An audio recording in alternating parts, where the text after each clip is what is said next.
ना ये धन और संपत्ति काम आएगी, न ये जात बिरादरी कौम काम आएगी। मन को, बुद्धि को, चित्त को, जीवात्मा को निकाल करके इस शरीर से बाहर कर दिया जाएगा। ये शरीर हमारा आपका यहीं जमीन पर गिर पड़ेगा, क्योंकि जीवात्मा को निकल जाने के बाद में ये शरीर सिर्फ एक माटी का पुतला है, उससे ज्यादा कुछ भी नहीं। आप इस मिट्टी के पुतले को ले जा करके शमशान भूमि पर जला करके राख कर दोगे। हमारा आपका नाम, हमारी आपकी ये जात और बिरादरी, ये कौम और ये मजहब, जिसके लिए हम लोग इतना लड़ते और झगड़ते थे, ये सब वहीं पर समाप्त हो जाएगा और एक जीवात्मा को ले जा करके ऊपर धर्मराज की कचहरी में पेश कर दिया जाएगा।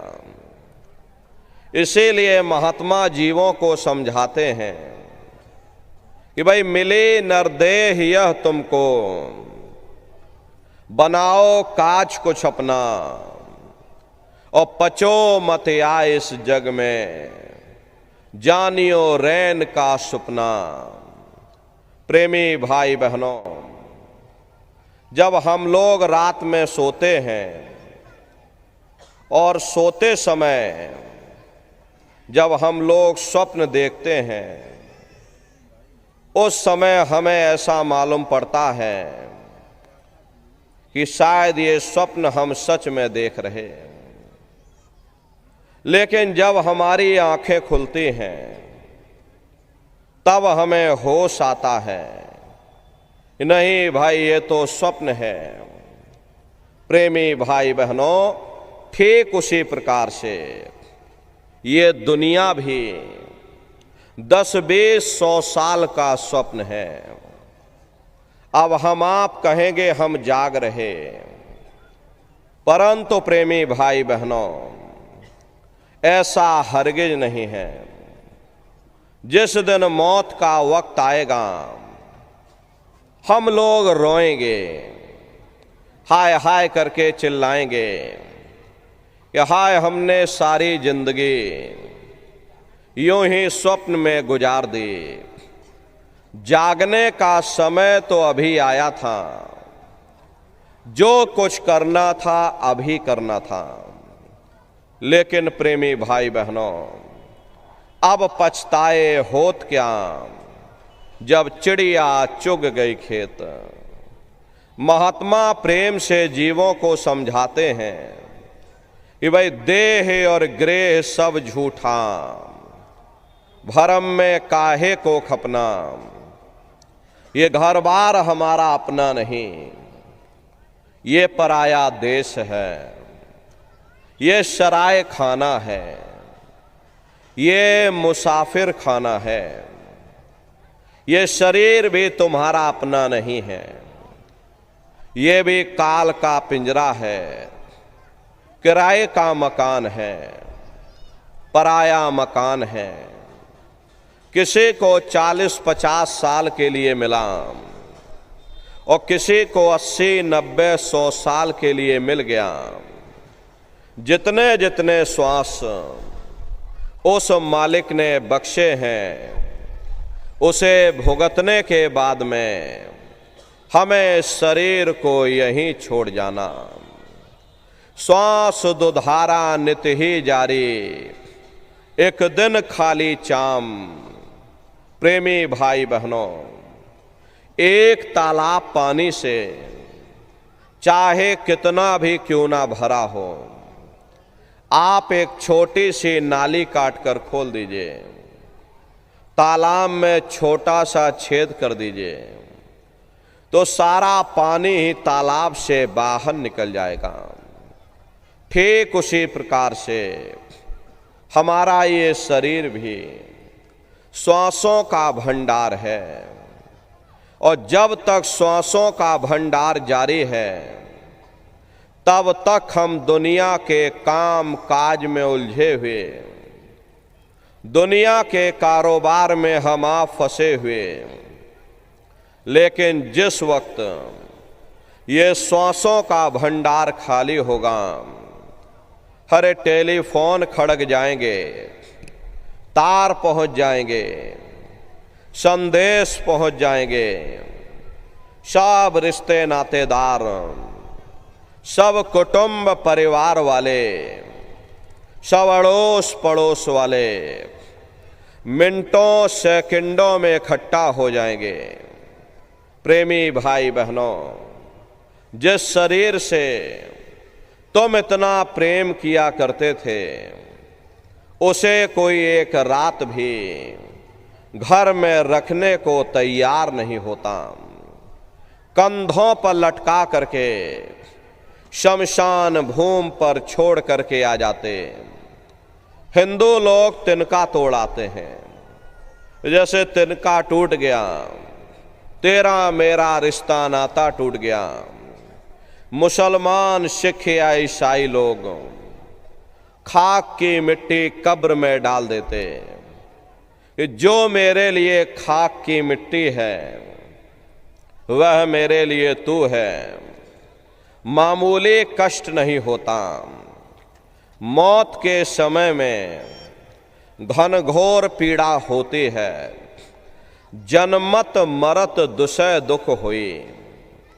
सहजो बाई ने बयान किया है कि सहजो मौत आईया, अंग अंग दिया तोड़, और हिया जरे छाती फटे, उठे पीर घनघोर। गुरु महाराज सत्संग में फरमाते थे, जैसे 1,00,000 बिच्छू एक साथ मिल करके हमारे शरीर पर डंक मारें, उससे भी लाखों करोड़ों गुना ज्यादा मौत के समय में दर्द होता है। जब मृत्यु आती है तो किस तरह से प्राण निकलते हैं, प्राणों के निकलने की क्या प्रक्रिया होती है, पहले उसे आप अच्छी तरह से समझ लीजिए। सिमटत भास श्वास उठ जावे, और प्राण पति जब सिमट समावे, उस समय हमारी ये श्वासें रुक जाती हैं, शरीर की चेतना पीछे सिमटने लगती। तो सबसे पहले गुदा चक्र टूटता है, क्योंकि गुदा चक्र में पृथ्वी का वास होता है। गुदा चक्र टूट करके ऊपर इंद्रिय चक्र में समा जाता। इंद्रिय चक्र में जल का वास होता, यानी जल ने पृथ्वी को घोल दिया। फिर जब इंद्रिय चक्र टूटेगा तो ऊपर नाभि चक्र में समा जाएगा। नाभि चक्र में अग्नि का वास होता, यानी अग्नि ने फिर जल को सुखा दिया। ये नीचे से सिमटाव होता है, नीचे से ऊपर की ओर सिमटाव होता। पैरों के तलवे से लेकर के सिर की चोटी तक सिमटाव होता है। फिर जब ये नाभि चक्र टूटेगा तो हृदय चक्र में समा जाएगा। हृदय चक्र में वायु का वास होता, यानी वायु ने अग्नि को अपने में समाहित कर लिया, और इस तरह से वायु आकाश में उड़ गई। ये आंखों की पुतलियां ऊपर पलट जाती हैं, मुंह खुला का खुला रह जाता। महात्मा प्रेम से जीवों को समझाते हैं कि भाई जब यह कर्म कलाय उपजावे और बुद्धि सुरत की आन दबावे, जब यह जीवात्मा पांचों तत्वों को लांग करके जल पृथ्वी अग्नि वायु आकाश पांचों तत्वों को लांग करके ऊपर आती है, तो काल दाढ़ में आन दवानी, और जब ढर के नैनन से पानी। जब काल अपनी दाढ़ में दबाता है, उस समय नेत्रों से पानी निकलता है, इंद्रियां टूट टूट करके चकनाचूर हो जाती, सब रिश्ते नातेदार खड़े रह जाएंगे, लगे टकटकी दिखे न भाई, और वाह समय को करे सहाय। उस समय जीव टकटकी लगाकर देखता है कि कोई मेरी मदद कर दे, कोई मेरी सहायता कर दे, कोई मुझे इस पीड़ा से बचा ले। लेकिन प्रेमी भाई बहनों, सब नात रिश्तेदार खड़े रह जाते, भाई बंधु सब देखते रह जाते, डॉक्टर वैद्य और हकीम सब घेरे रह जाते, लेकिन उस समय आपको कोई बचा नहीं पाता। यमदूत आते हैं, प्राणों की डोरी को तोड़ देते हैं और जीवात्मा को, रूह को खींच करके इस शरीर से बाहर कर दिया जाता। जैसे तुम्हारी ये जीवात्मा इस शरीर से अलग हुई, ये शरीर हमारा मिट्टी हो जाता। फिर इस मिट्टी को एक रात अपने घर में कोई रखने को तैयार नहीं होता। अरे आपके कितने भी सगे संबंधी क्यों ना हो, खास नात रिश्तेदार क्यों ना हो, लेकिन एक रात कोई घर में मिट्टी रखने के लिए तैयार नहीं होते। कहते भाई जल्दी करो जल्दी करो, अब इनकी शक्ल देखने में हमको डर लग रहा, जल्दी से बाजार से कफन खरीद के लाओ, जल्दी से लकड़ियां खरीद के लाओ, अरे जल्दी से चिता तैयार करो, इनको घर में से जल्दी से उठा ले जाओ, वहीं शमशान भूमि पर जला देना। ये जो घर में इनके कपड़े लत्ते पड़े हुए, इनके कपड़े लत्ते भी उठा ले जाओ, वहीं शमशान भूमि पर जला देना। जिस बिस्तर पर ये लेटे रहे, ये बिस्तर भी अशुद्ध हो गया। अब इनकी छुई हुई चीज हमको घर में एक नहीं चाहिए, इसलिए इनका बिस्तर भी उठा ले जाओ, वहीं शमशान भूमि पर जला देना। लेकिन उसने कोई सोने की अंगूठी पहनी होगी, गले में कोई सोने की चैन पहनी होगी, उसे धीरे से उतार करके जेब में रख लोगे। बस वही एक अशुद्ध नहीं होगा और बाकी सब अशुद्ध हो जाएगा। हरे महात्मा कहते हैं कि भाई कुटुंब परिवार मतलब काम, और बिना धन पास नहीं जाए। ये रिश्ते नातेदार, ये कुटुंब परिवार वाले, ये सब स्वार्थ के संगी साथी हैं। हरे प्रेमी भाई बहनों, आज तुम्हारी जेब में पैसा है तो सब जैसे तैसे दान भूमि पर समाप्त हो गए। उधर देखो क्या होता, तुम्हारी जीवात्मा को ले जा करके ऊपर धर्मराज की कचहरी में पेश कर दिया जाएगा। वहां पलक झपकते ही तुम्हारे अच्छे बुरे कर्मों का हिसाब किताब हो जाएगा। धर्मराज तुमको सजा सुना देंगे, ले जाओ इनको फलाने नरक में डाल दो, क्योंकि मैंने इनको मौका दिया था।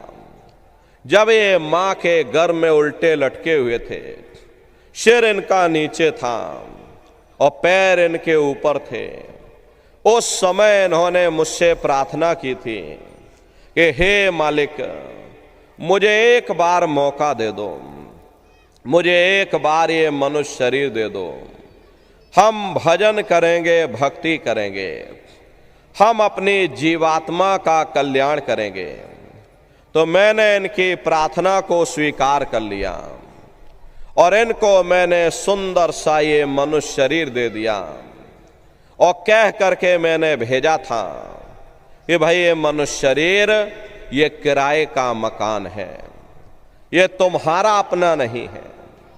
अगर ये तुम्हारा अपना होता तो हमेशा तुम्हारे पास रहता, ये तुम्हारा अपना नहीं, ये मैंने तुमको कुछ समय के लिए किराए का मकान दिया है।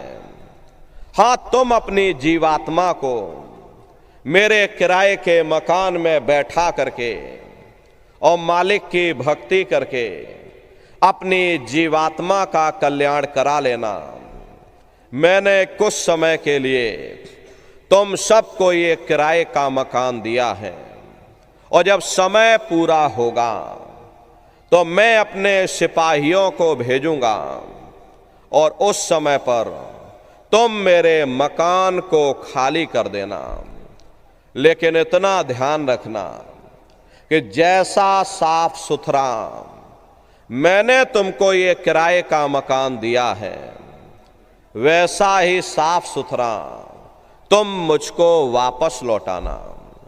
लेकिन इस किराए के मकान में बैठ करके इन्होंने अच्छे बुरे कर्म कर डाले। मेरे किराए के मकान को इन्होंने अपने कर्मों से गंदा कर दिया, इसलिए कर्मों की सजा इनको मिलेगी। ले जाओ इनको फलाने नरक में डाल दो।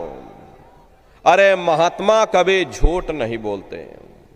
महात्माओं ने जब साधना किया और साधना करके जब ऊपर गए और ऊपर जा करके जब उन्होंने नरकों का हाल देखा, तो हमारी आपकी जानकारी के लिए उन्होंने धर्म ग्रंथों में लिख दिया कि लोह के खंभ तपत के माही,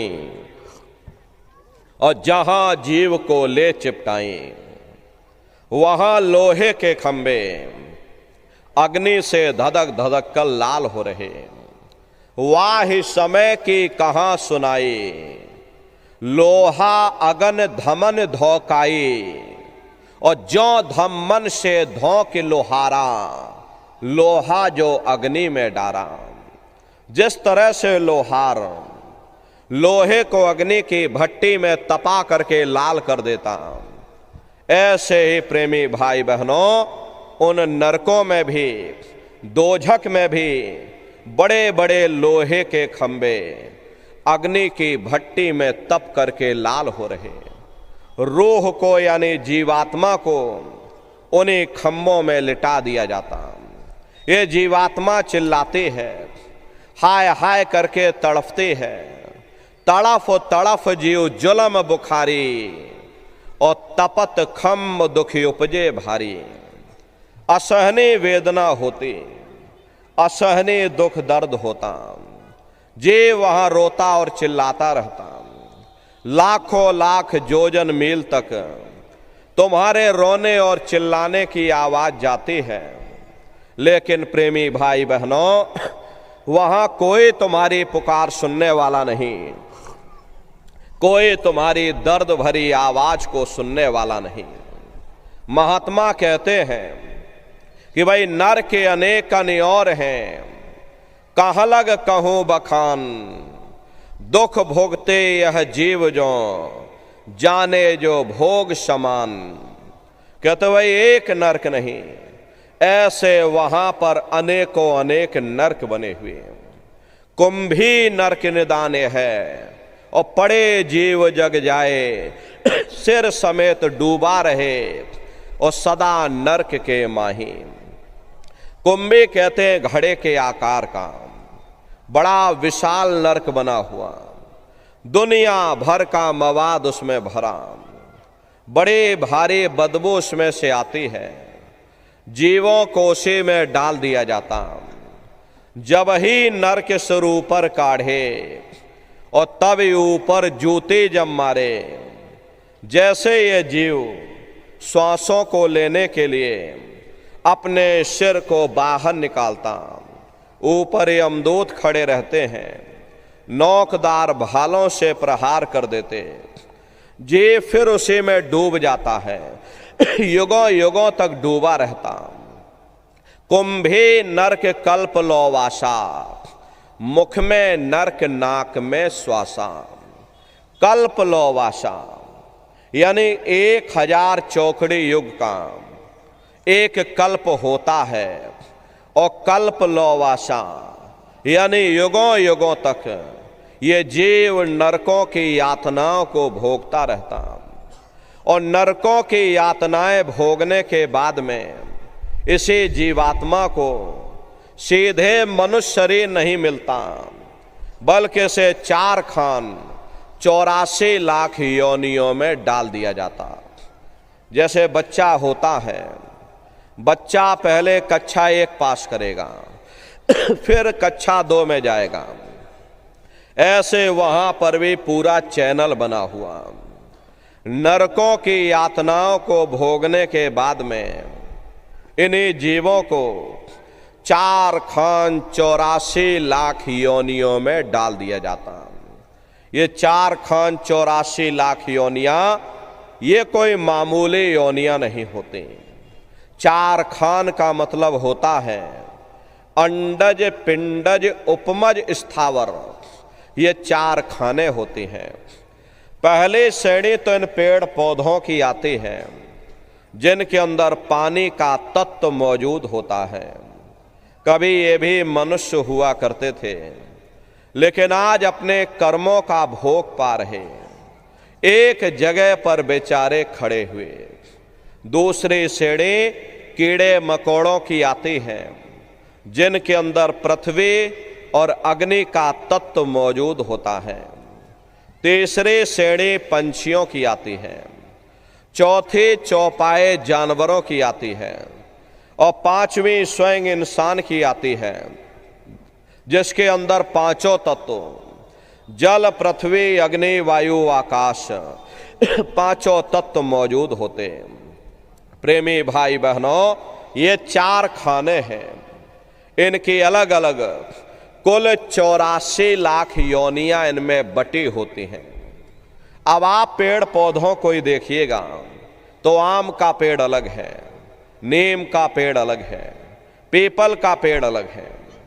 ऐसे ही अलग अलग प्रजातियों के कीड़े मकोड़े, अलग अलग प्रजातियों के पशु और पंछी, कुल मिलाकर 84 लाख योनियां हैं।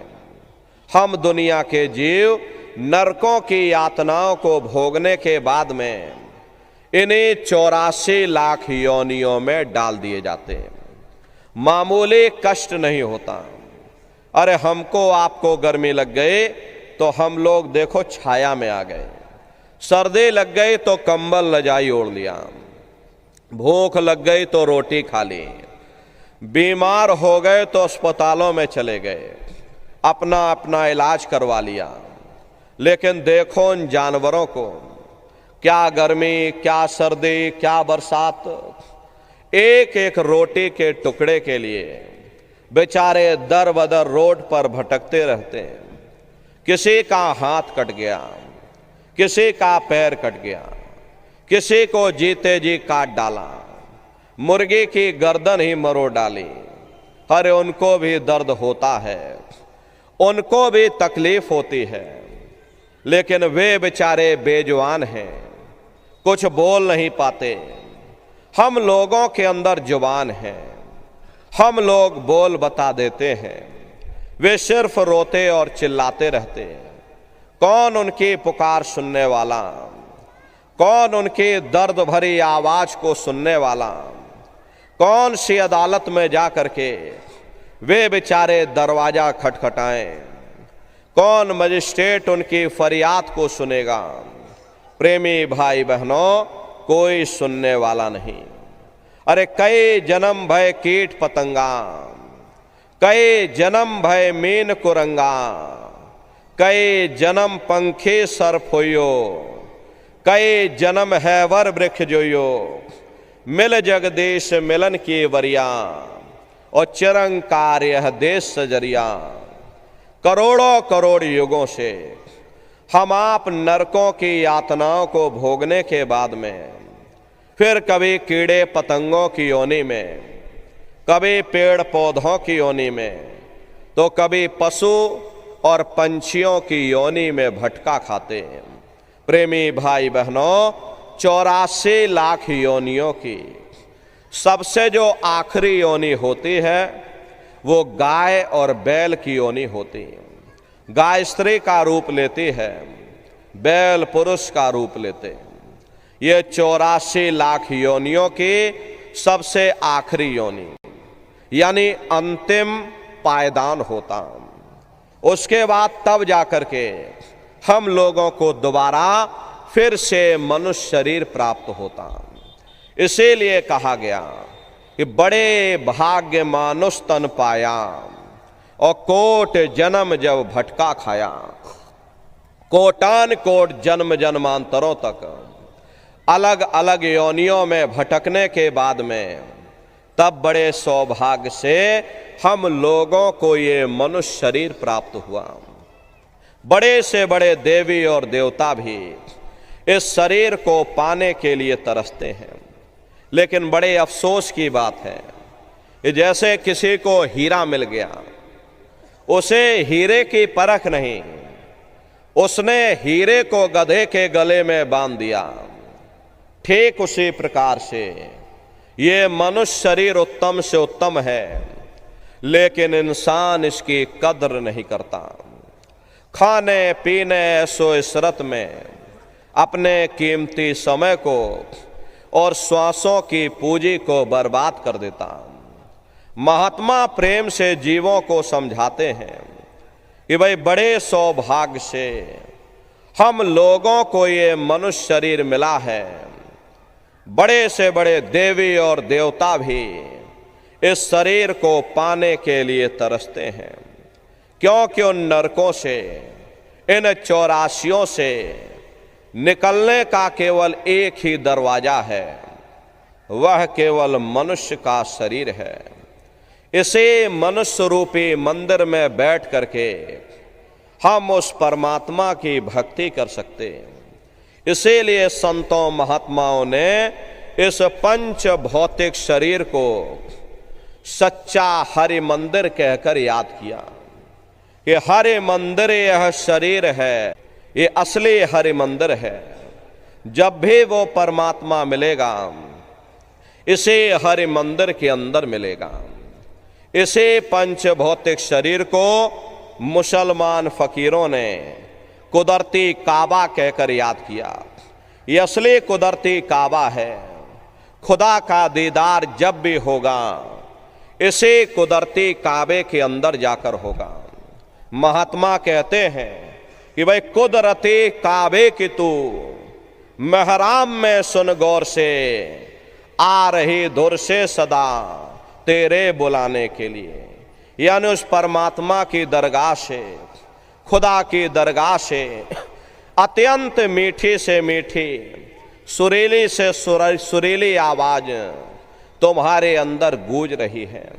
जब तुम्हारी ये रूह, तुम्हारी ये जीवात्मा उस आवाज को सुनेगी, तो उस आवाज को पकड़ करके ये रूह जीवात्मा वहीं पहुंच जाएगी जहां वो परमात्मा, जहां वो खुदा बैठा हुआ।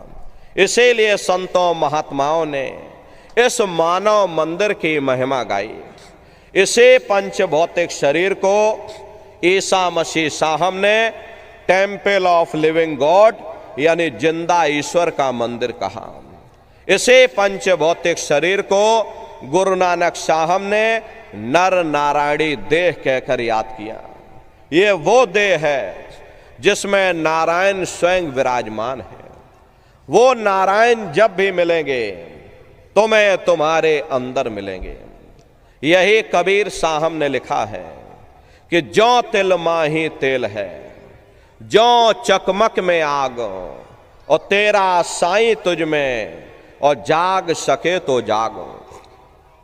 जिस तरह से तिल में तेल होता है, पत्थर में अग्नि होती है, ठीक उसी तरह से वो मालिक हर एक के घट घट में, हर एक के वजूद के अंदर बैठा हुआ। यही संत भीखा साहब ने फरमाया कि भाई भीखा भूखा को नहीं, और सबकी गठरी लाल, और गिरह खोल नहीं जानसी, ताते भय कंगाल। यानी उस परमात्मा ने इस शरीर के अंदर कोई कमी नहीं रखी, सबके अंदर नाम रूपी अमोलक दौलत रखी हुई। यही आपके धर्म पुस्तकों में भी लिखा है कि मोको का धूड़े रे बंदे, मैं तो तेरे पास में, और ना तीरथ में ना मूरत में, मैं तो हूं विश्वास में। ना मैं तीर्थ में मिलूंगा, ना मैं मूरत में मिलूंगा, ना मैं अन्य किसी कर्म कांड में मिलूंगा, ना मैं ग्रंथों में मिलूंगा, ना मैं पोथियों में मिलूंगा, ना मैं किताबों में मिलूंगा। चाहे सारी उम्र बैठ करके तुम गा बजा करके किताबें पढ़ते रहो, हर मैं जब भी मिलूंगा तो मैं तुम्हारे अंदर मिलूंगा। बड़ी सीधी सी बात है। ये अगर खाना बनाने की किताब सारी उम्र बैठ करके तुम पढ़ते ही रहोगे कि भाई खाना ऐसे बनता है और खाना वैसे बनता है, खाने में नमक डाला जाता और खाने में तेल डाला जाता, तो कभी तुम्हारा पेट नहीं भर सकता। जब तक आप खाना बनाओगे नहीं, उसे स्वयं खाओगे नहीं, कभी तुम्हारा पेट नहीं भर सकता। हम वेदों की निंदा नहीं करते, हम ग्रंथों की निंदा नहीं करते, हम गीता कुरान और बाइबल की निंदा नहीं करते। अरे वेद शास्त्र गीता कुरान और बाइबल कहते हैं कि भाई मनुष्य के अंदर अंड खंड ब्रह्मांड है, स्वयं वो परमात्मा इसके अंदर बैठा हुआ। चलो अंदर चलो, अंदर चल करके उस परमात्मा का दर्शन दीदार करो। अब सवाल ये उठता है, भाई आखिर हम अपने अंदर जाकर उस परमात्मा का दर्शन कैसे करेंगे? तो इसके लिए संतों महात्माओं ने केवल 3 साधन बताए। साधन 3 सारे वर्णे और साधन सब थोथे मान। इस कलयुग में उस मालिक को प्राप्त करने के लिए महात्माओं ने केवल 3 साधना बताई। पहला है सुमरन, दूसरा है ध्यान और तीसरा है भजन। सुमरन कहते हैं मालिक को याद करना, ध्यान कहते हैं अपनी दृष्टि को एकाग्र करना, अपनी दिव्य दृष्टि को खोलना, और भजन कहते हैं कान में उंगली डाल करके उस शब्द को सुनना, उस नाम को सुनना, उस देववाणी आकाशवाणी, उस कलमा को सुनना जो 24 घंटे तुम्हारे अंदर गूंज रही। प्रेमी भाई बहनों, ये सुरत शब्द नाम योग की साधना है। संतों का जो इतिहास रहा, संतों के इतिहास में सबसे पहले कबीर साहब आए, जिन्होंने सुरत शब्द नाम योग की साधना जारी की। उसके बाद गुरु नानक साहब आए, गुरु नानक साहब ने भी सुरत शब्द नाम योग की साधना जारी की। उसके बाद और भी महात्मा आए, कबीर, नानक, दादू दरिया, भीखा, रविदास, पलटू, जगजीवन। चित्रकूट में आप चले जाइए, गोस्वामी जी महाराज जिन्होंने रामचरित्र मानस बनाई, उन्होंने भी सुरत शब्द नाम योग की साधना जारी की। राजस्थान की धरती पर देखो मीराबाई हुई, सहजोबाई हुई, उन्होंने भी उस मालिक को पाया तो सुरत शब्द नाम योग की साधना करके पाया। प्रेमी भाई बहनों, ये सुरत शब्द नाम योग की साधना है।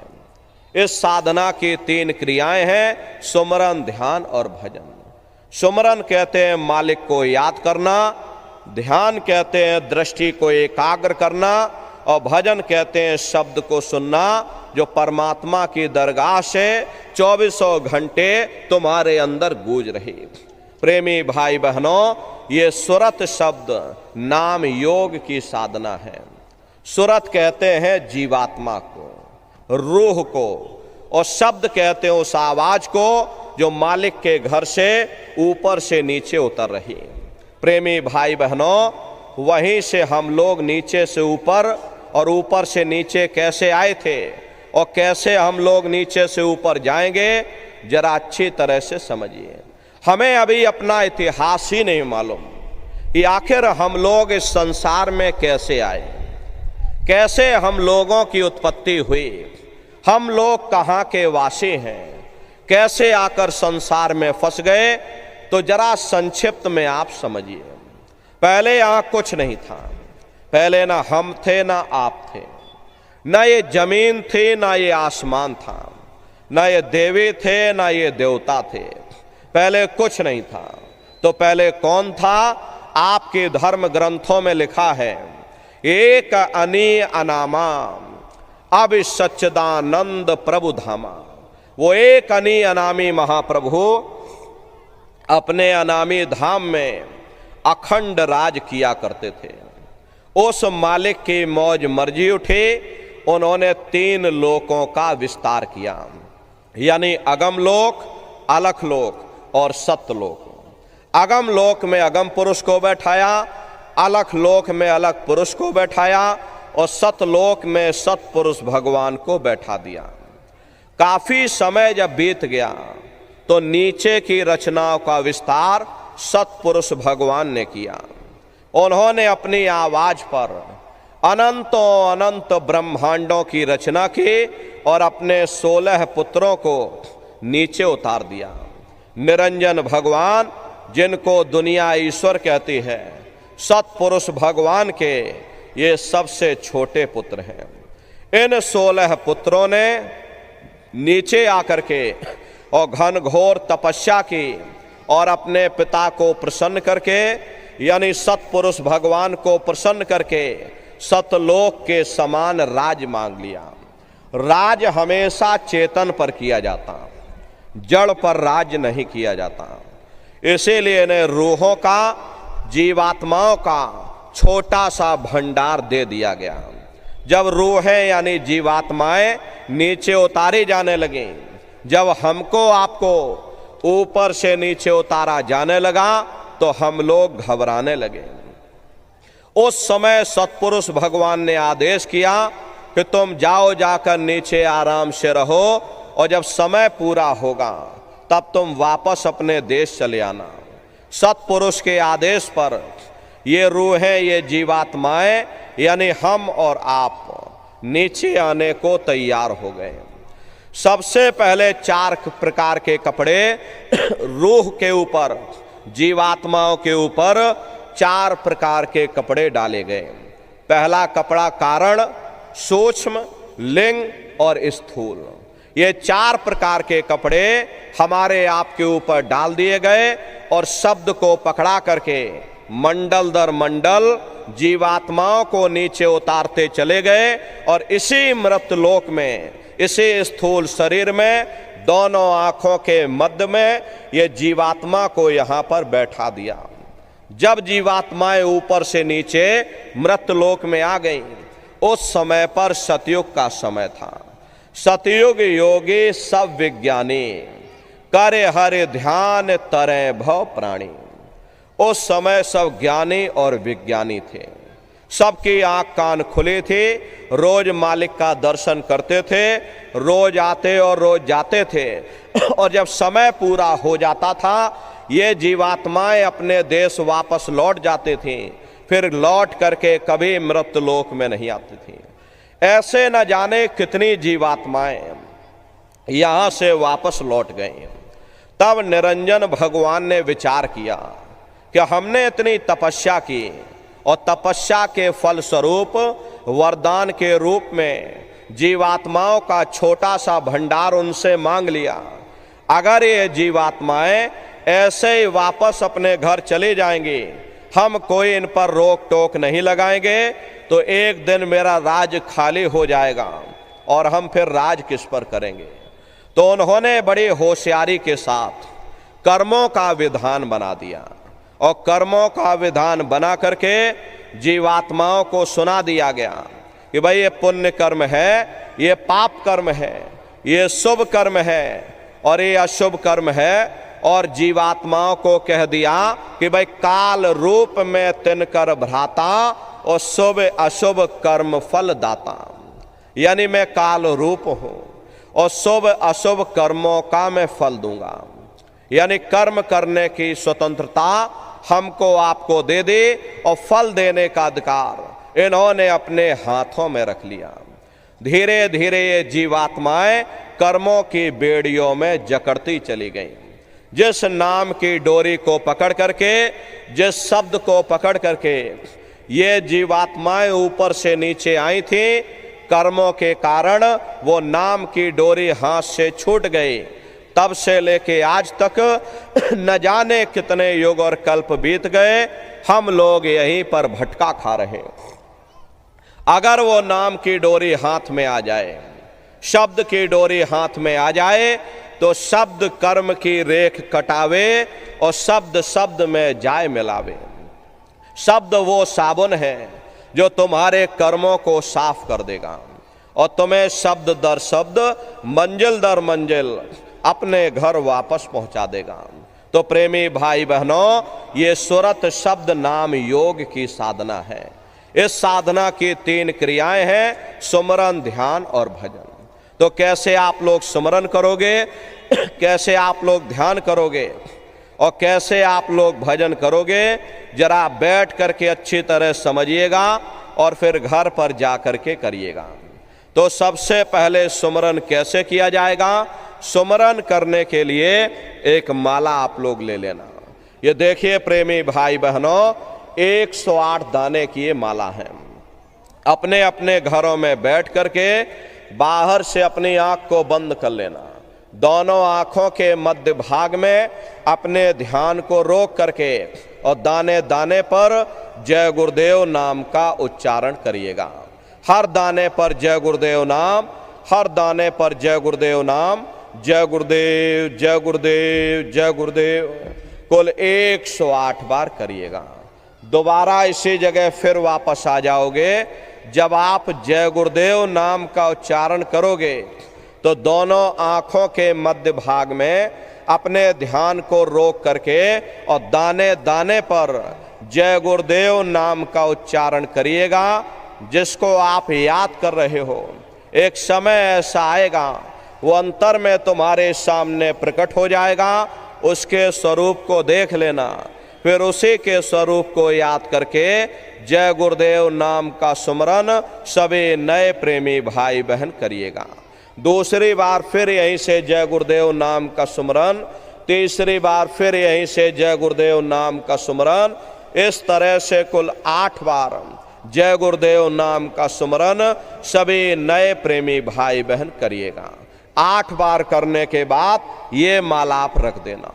प्रेमी भाई बहनों, ये जय गुरुदेव नाम किसी साधारण इंसान का नाम नहीं है, ये स्वयं उस अनामी महाप्रभु का नाम है। समय समय पर संत महात्मा अपने अपने समय पर आकर के अपनी साधना के द्वारा उस मालिक के नाम को सिद्ध करते हैं, उस मालिक के नाम को जगाते हैं। जैसे कबीर साहब आए, उन्होंने साहिब नाम सिद्ध किया। गुरु नानक साहब आए, उन्होंने वाहे गुरु नाम सिद्ध किया।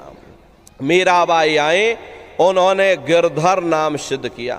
गोस्वामी जी महाराज आए, उन्होंने राम नाम सिद्ध किया। सूरदास जी महाराज आए, उन्होंने श्याम नाम सिद्ध किया।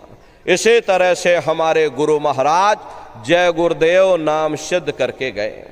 जय गुरुदेव नाम का जहाज लगा कर गए। अगर जहाज पर सारी दुनिया बैठेगी, ये जहाज सारी दुनिया को पार करेगा। नए जीवों के लिए नामदान की प्रक्रिया को और सरल से सरल किया गया। बहुत से बगैर पढ़े लिखे व्यक्ति बैठे, बूढ़े बुजुर्ग हैं, बच्चे बच्चियां हैं, आसानी से आप लोग समझ जाओ और सुमरन ध्यान भजन कर सको। एक है साध है सब सद है, और सब साध है सब जाए। पहले अपने गुरु की उंगली पकड़ लो, क्योंकि गुरु तुम्हारा सच्चा रहबर है। गुरु गोविंदो खड़े और काके लागू पाई, और बलिहारी गुरु आपने जिन गोविंद दियो बताई। महिमा उन्हीं की है जिन्होंने गोविंद को लखा दिया। इसीलिए कहा जाता है कि भाई गुरुर ब्रह्मा गुरुर विष्णु गुरुर देवो महेश्वरः और गुरुर साक्षात पर ब्रह्मा तस्मै श्री गुरुवे नमः। 3 लोक 9 खंड में और गुरु से बड़ा न कोई, और कर्ता करे न कर सके, और गुरु करे सो होई। इसलिए प्रेमी भाई बहनों, साधना करने से पहले जय गुरुदेव नाम का सुमरन सभी नए प्रेमी भाई बहन करिएगा।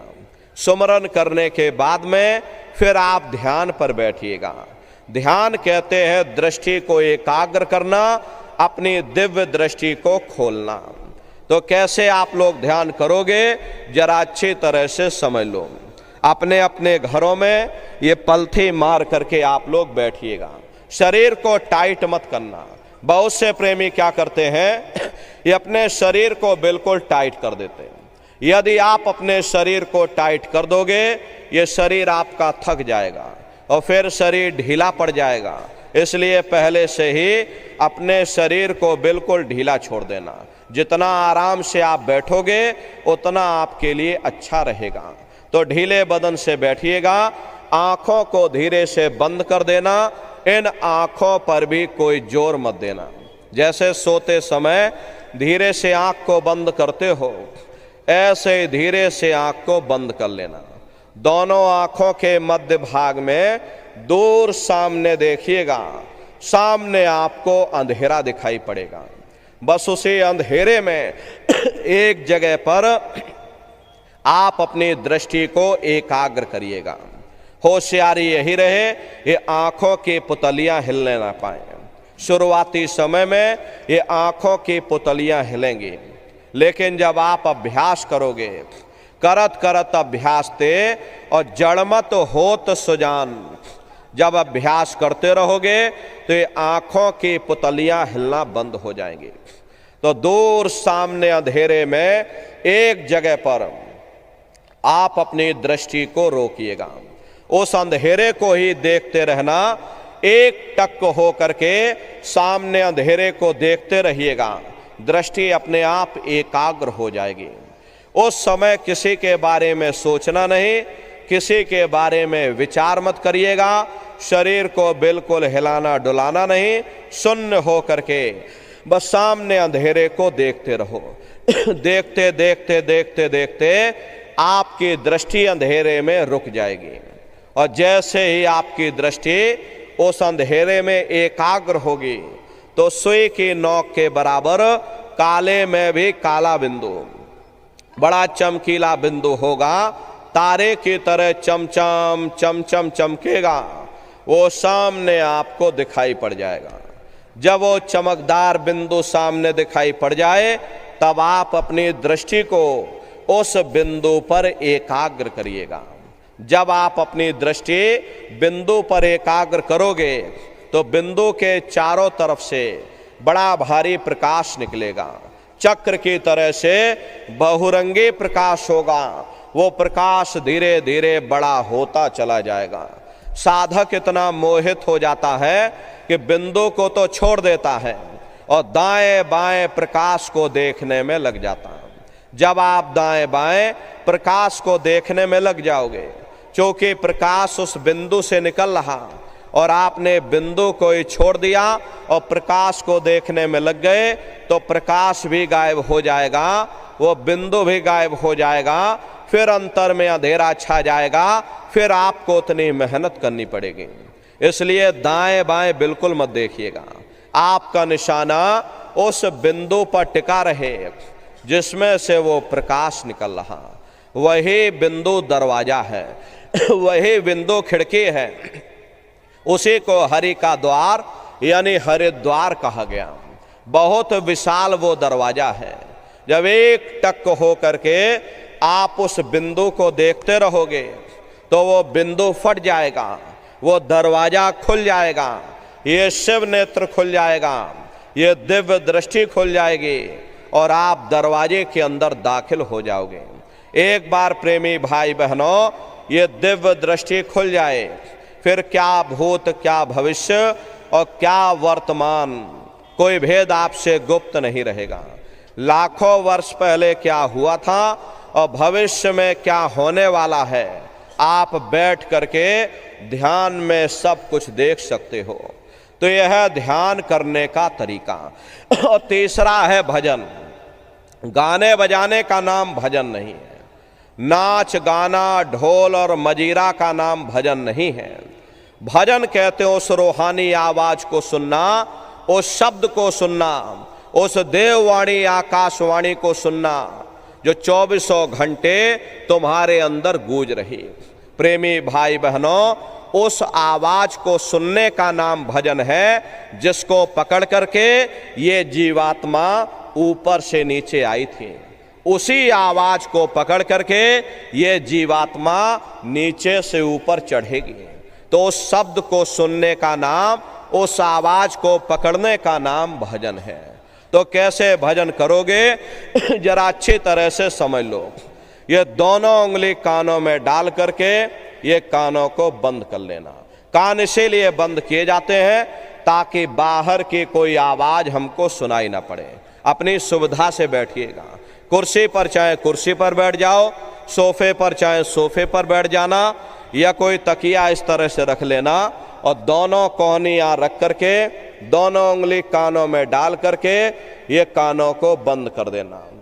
प्रेमी भाई बहनों, बहुत सी हमारी माताएं बहनें हैं, बूढ़े बुजुर्ग हैं, आपके घुटनों में दर्द होता है, रीढ़ की हड्डी में दर्द होता, आप बैठ करके भजन नहीं कर पाते, तो आप लेट करके भजन करिएगा। ऐसे सीधे लेट जाना और लेटे लेटे आंख और कान को बंद कर लेना। मतलब तो आंख और कान को बंद करना है, चाहे आप लेट करके करो या चाहे आप बैठ करके करो। यही कहा गया कि भाई आंख कान मुख बंद कराओ, अनहद झिंगा शब्द सुनाओ। यानी पहले अपने आंख को बंद करो, अपने मुख को बंद करो, दोनों उंगली कानों में डाल करके ये कानों को बंद कर लो और ऊंचे से ऊंचा ध्यान दे करके उस आवाज को सुनने की कोशिश करो। प्रेमी भाई बहनों, जब आप अपने कानों को बंद करके ऊंचा ध्यान दे करके गौर से सुनोगे तो आपको ऐसा अनुभव होगा कि कहीं सीटी जैसी आवाज हमारे कानों में बज रही। टी, इस तरह से सीटी जैसी आवाज आप सभी को शुरू शुरू में सुनाई पड़ेगी। शाम को अपने अपने घरों में जाकर बैठिएगा, ये कानों को जरा बंद कर लेना और अंतर में गौर से आप लोग सुनिएगा, तो सीटी जैसी आवाज आप सभी को सुनाई पड़ेगी। करना कुछ नहीं है, लेटे हो चाहे बैठे हो, बस आप उस आवाज को सुनते रहना और सुनते सुनते उसी में लीन हो जाओ। जब आप उसमें लीन हो जाओगे तो कुछ समय बाद में दोबारा आपको अनुभव होगा कि कहीं बड़ी दूर से एक महीन आवाज, घंटे और शंख की आवाज हमारे कानों में बज रही। जैसे मंदिरों में घंटियां बजती हैं, टन टन टन, तो बाहर तो आपने नकल किया। महात्माओं ने कहा था भाई ये शरीर तुम्हारा सच्चा हरि मंदिर है, इसे हरि मंदिर के अंदर 2400 घंटे वो घंटे और शंख की आवाज हो रही। उसी घंटे शंख की आवाज को महात्माओं ने शब्द कहा। अरे आपकी धर्म पुस्तकों में लिखा है कि भाई पोथी पढ़ पढ़ जग मुआ, पंडित भया न कोई, और 2.5 अक्षर प्रेम का, और पढ़े सो पंडित हुई। दुनिया वाले कहते हैं कि भाई 2.5 अक्षर का मतलब प्रेम है। अरे प्रेम नहीं है, प्रेम में तो मात्रा लगी हुई। यहाँ पर जिस 2.5 अक्षर का वर्णन उन महात्माओं ने किया था वो है शब्द शा, आदा, बा और दा। उसी शब्द को महात्माओं ने नाम कहा। कलयुग जोग न यज्ञ न ज्ञाना, एक आधार नाम गुण गाना। कलयुग में ना योग है, ना यज्ञ है, ना ये ज्ञान है, तो कलयुग में क्या है? आपके धर्म ग्रंथों में लिखा है कि कलयुग केवल नाम आधारा, और सुमेर सुमेर नर उतर ही पारा। कलयुग में केवल नाम का आधार है, वो नाम तुम्हारे अंदर 2400 घंटे गूंज रहा। तो उसी घंटे शंख की आवाज को महात्माओं ने शब्द या नाम कहा। उसी घंटे शंख की आवाज को मुसलमान फकीरों ने कलमा कहा। उसी घंटे शंख की आवाज को ईसा मसीह साहब ने वर्ड या लागश कहकर याद किया। उसी घंटे शंख की आवाज को गुरु नानक साहब ने अनहद वाणी कहकर याद किया। चीन में जो महात्मा हुए उन्होंने इसको ताओ कहकर याद किया, और हिंदू महात्माओं ने इसे देववाणी आकाशवाणी कहकर याद किया। उन अलग अलग महात्माओं ने अपनी अपनी भाषा में हम लोगों को समझाने की कोशिश की कि भाई वो घंटे संग की आवाज तुम्हारे सबके अंदर गूंज रही, वो आपको सुनाई पड़ेगी। लेकिन शुरुआती समय में आपको ऐसा मालूम पड़ेगा कि कहीं बड़ी दूर पर घंटियां बज रही, टन टन टन, लेकिन सुनाई हर एक को पड़ेगी। प्रेमी भाई बहनों, जब घंटे और शंख की आवाज आपको सुनाई पड़ने लग जाए तब आप सीटी की आवाज को छोड़ देना और घंटे शंख की आवाज को पकड़ लेना, उसको सुनने लग जाना। जब आप उसको सुनने लग जाओगे तो वो आवाज धीरे धीरे बढ़ना शुरू होगी, और बढ़ते बढ़ते इस कदर बढ़ेगी कि आपके रोम रोम में घंटे और शंख की आवाज गूंजने लग जाएगी। अरे बड़ी घनघोर आवाज होती है, बड़ी मधुर वो आवाज होती है। ये जो दुनिया के गाने और संगीत आप लोग यहाँ सुनते हो, उस रूहानी संगीत के सामने ये दुनिया के संगीत कुछ नहीं है। जब आप उस रूहानी संगीत को सुनोगे तो इतना भारी आनंद आपके ऊपर छा जाएगा, इतनी खुशी आपको होगी, ऐसा नशा आपके ऊपर चढ़ जाएगा, इतना आप उस आवाज में खो जाओगे या आप सारी दुनिया को भूल जाओगे। प्रेमी भाई बहनों, शंकर भगवान को वही नशा चढ़ा था।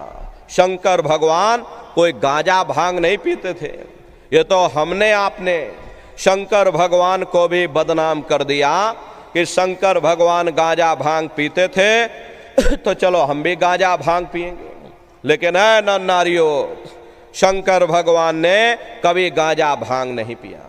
शंकर भगवान जिस नशे में लीन रहते थे वो नाम का नशा था, वो ध्यान का नशा था, वो भक्ति का नशा था। जब आप उस आवाज को सुनोगे तो आप सबको भी वो नशा चढ़ जाएगा, क्योंकि उस आवाज में चुंबक है। जब आप उस आवाज को सुनोगे तो वो आवाज आपको अपनी ओर खींचेगी, और जब खिंचाव होगा तो जीवात्मा का फैला हुआ प्रकाश ये 9 दरवाजों से सिमट करके यही 10वें दरवाजे पर इकट्ठा हो जाएगा। अब ये 9 दरवाजे कौन कौन से हैं? देखो प्रेमी भाई बहनों, अच्छी तरह आप लोग समझिएगा, ये बहुत बड़ा विज्ञान है। दुनिया का विज्ञान जब समाप्त हो जाएगा तो ये विज्ञान प्रारंभ होगा। तो 9 दरवाजे कौन कौन से? 2 आंख, 2 कान, 2 नाक के सुराख, 1 मुंह और 2 मलमूत्र का रास्ता। ये शरीर के 9 दरवाजे हैं। सबसे पहला दरवाजा गुदा चक्र आता है। गुदा चक्र में गणेश जी वास करते हैं। गणेश जी वहाँ के मालिक हैं। ये 4 दल का कवल है। यहाँ पर पृथ्वी तत्व पाया जाता है। उसके ऊपर इंद्रिय चक्र आता है। इंद्रिय चक्र में ब्रह्मा जी वास करते हैं। ये 6 दल का कवल है। यहाँ पर जल तत्व पाया जाता है। उसके ऊपर ये नाभि चक्र आता है।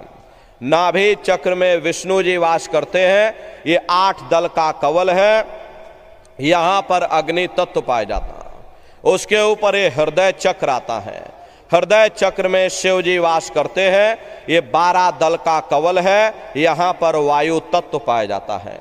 अरे वास तो वो ऊपरी मंडलों में करते हैं, लेकिन उनका प्रकाश, उनकी किरणें इन सभी चक्रों पर पड़ती हैं। उसी के ऊपर एक कंठ चक्र आता है। यहाँ पर आद्या महाशक्ति की किरणें पड़ती हैं। ये 16 दल का कवल है।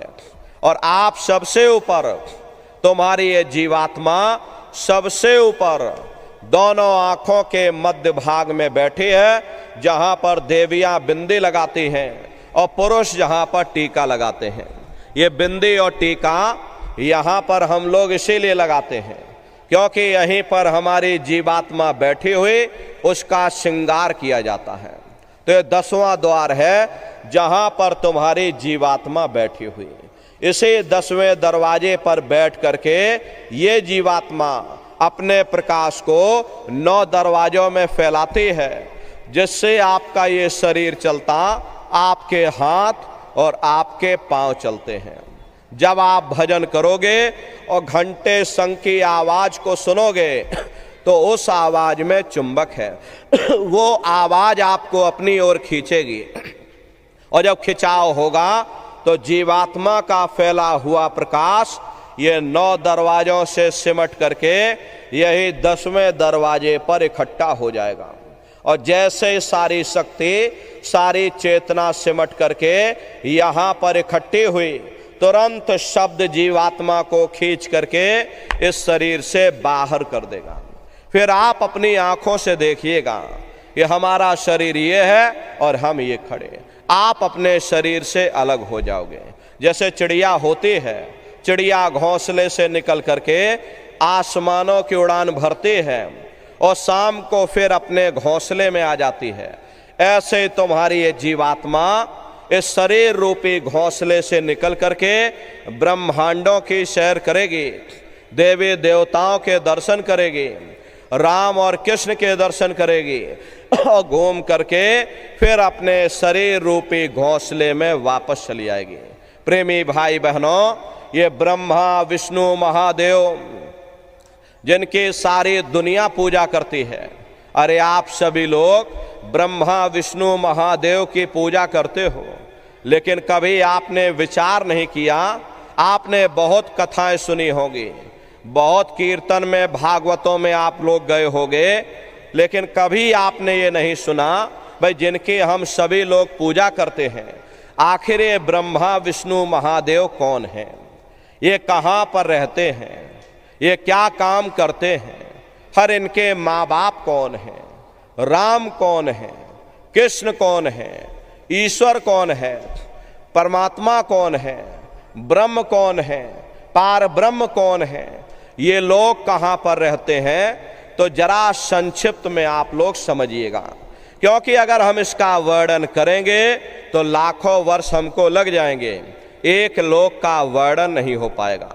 इतने विशाल लोक ऊपर बने हुए, लेकिन संक्षिप्त में आपको बता रहे कि किन किन मंडलों को पकड़ करके, शब्द को पकड़ करके किन किन मंडलों पर चढ़ाई करते हुए ये जीवात्मा अपने 5वें मंडल पर यानी कि सचखंड में पहुंचेगी।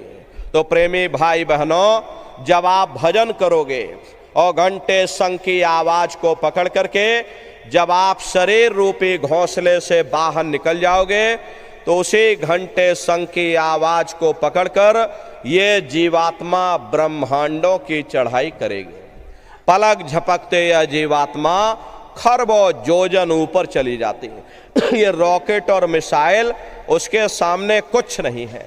प्रेमी भाई बहनों, सेकंड भर आपको नहीं लगेगा प्रेमी भाई बहनों, और खरबों योजन ऊपर आप चले जाओगे। ये चांद सूरज सितारों को पार करने के बाद सबसे पहले जो आपको लोक मिलेगा उसे महात्माओं ने शिवलोक कहा। शिवलोक वो तमोगुणी स्थान है, वहां के मालिक शिव जी हैं, वो पार्वती जी के साथ उस लोक में विराजमान हैं। शिव जी का दर्शन करने के बाद फिर जब आप ऊपर चढ़ोगे, उसी के ऊपर ब्रह्मा जी का लोक आएगा। ब्रह्मा जी का लोक वो रजोगुणी स्थान है, वहाँ के मालिक ब्रह्मा जी हैं, वो गायत्री सावित्री और सरस्वती के साथ उस लोक में विराजमान हैं। और ब्रह्मा जी का दर्शन करने के बाद और फिर घंटे शंख की आवाज को पकड़ करके फिर जब आप ऊपर चढ़ोगे, उसी के ऊपर विष्णु लोक आएगा। विष्णु लोक वो सतोगुणी स्थान है, वहाँ के मालिक विष्णु जी, उनका बड़ा मनमोहक स्वरूप है। उनकी 4 भुजाएं हैं और चारों भुजाओं में शंख गदा पद्म और चक्र सुशोभित हैं। और आप क्षीर सागर में लक्ष्मी जी के साथ विराजमान। ये तीनों देवता ब्रह्मा विष्णु और महादेव अपने अपने लोक में बैठ करके राज कर रहे हैं। एक रचयिता है जो जीवों को रचता है, एक पालनहार है जो जीवों को पालता है, एक संहार करता जो जीवों को नष्ट कर देता। ये उनका काम है। प्रेमी भाई बहनों, एक का काम है घड़े को बनाना, एक का काम है घड़े की सुरक्षा करना और एक का काम है घड़े को फोड़ देना। इनकी जो माता है वो आद्या महाशक्ति हैं। ब्रह्मा विष्णु महादेव लोक के ऊपर वो आद्या महाशक्ति का लोक आता है और उसी लोक को पार करने के बाद सबसे पहला देश पड़ता है, या यूं कह लीजिए कि पहली राजधानी पड़ती है, जैसे महात्माओं ने सहस दल कवल कहा, वो राजधानी है। ये ब्रह्मा विष्णु महादेव के जो लोक हैं उस राजधानी के अंतर्गत आने वाले जिले हैं। आप इस तरह से समझिए जैसे आपके उत्तर प्रदेश की राजधानी लखनऊ है और ये लखीमपुर खीरी आपका जिला है, इसी तरह प्रेमी भाई बहनों वो सहस दल कवल राजधानी है। राजधानी का जो मालिक है वो निरंजन भगवान है। प्रेमी भाई बहनों ये वही निरंजन भगवान है जिन्होंने तपस्या करके वरदान के रूप में जीवात्माओं का छोटा सा भंडार मांग लिया। प्रेमी भाई बहनों ये राजधानी के मालिक हैं निरंजन भगवान। ये ब्रह्मा विष्णु महादेव ये निरंजन भगवान के ही पुत्र हैं और ये आद्या महाशक्ति ये निरंजन भगवान की अर्धांगिनी है। और निरंजन भगवान स्वयं तीनों लोकों के मालिक हैं। उन्हीं को त्रिलोकीनाथ कहा गया। हिंदू उन्हीं को परमात्मा कहते हैं, मुसलमान उन्हीं को खुदा कहते हैं, ईसाई उन्हीं को गॉड कहते हैं। प्रेमी भाई बहनों ये जल एक है। अब जल को चाहे आप पानी कह लो और चाहे आप नीर कह लो या चाहे आप वाटर कह लो, हम लोग लफ्जों के झगड़े में उलझे हुए हैं। घंटे और शंख की आवाज जो हर इंसान के अंदर गूंज रही वो आवाज उन्हीं के मुखार बिंद से हो रही है। निरंजन भगवान का जो स्वरूप है वो ज्योतिष स्वरूप है। हजार बाती की अखंड ज्योति वहां पर बराबर जल रही।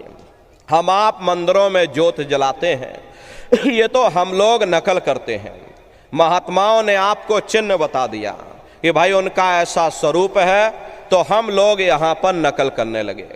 इस ज्योत में तेल की जरूरत पड़ती है, बाती की जरूरत पड़ती है, लेकिन वो अखंड ज्योति वहाँ पर ऐसी जल रही जिसमें ना तेल की जरूरत है और ना बाती की जरूरत है।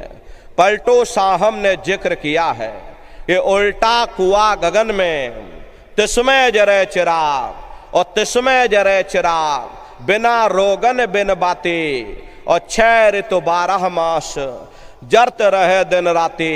और सतगुर मिले जो होए ताहि की नजर में आवे और बिन सतगुर नहीं कोई वाह को दर्शावे। वो अखंड ज्योति ऐसी है जिससे पूरा ब्रह्मांड प्रकाशवान हो रहा। जितने भी अवतारी शक्तियां आई, राम आए, राम को वहीं से नीचे उतारा गया।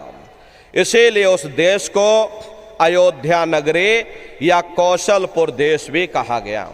अरे गोस्वामी जी महाराज जब साधना करके वहां पहुंचे तभी गोस्वामी जी महाराज ने रामचरितमानस में लिख दिया।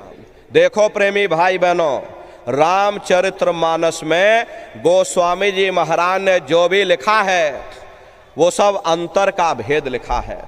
उन्होंने जब साधना किया और साधना करके जब ऊपर गए, उनकी रूह ये जीवात्मा जब ऊपर गए और ऊपर जा करके जो कुछ उन्होंने देखा वो सब रामचरितमानस में लिख दिया। अब हम लोग बाहर मुखी क्रियाओं में फंसे हुए, इसीलिए हम लोग अर्थ का अनर्थ कर देते हैं।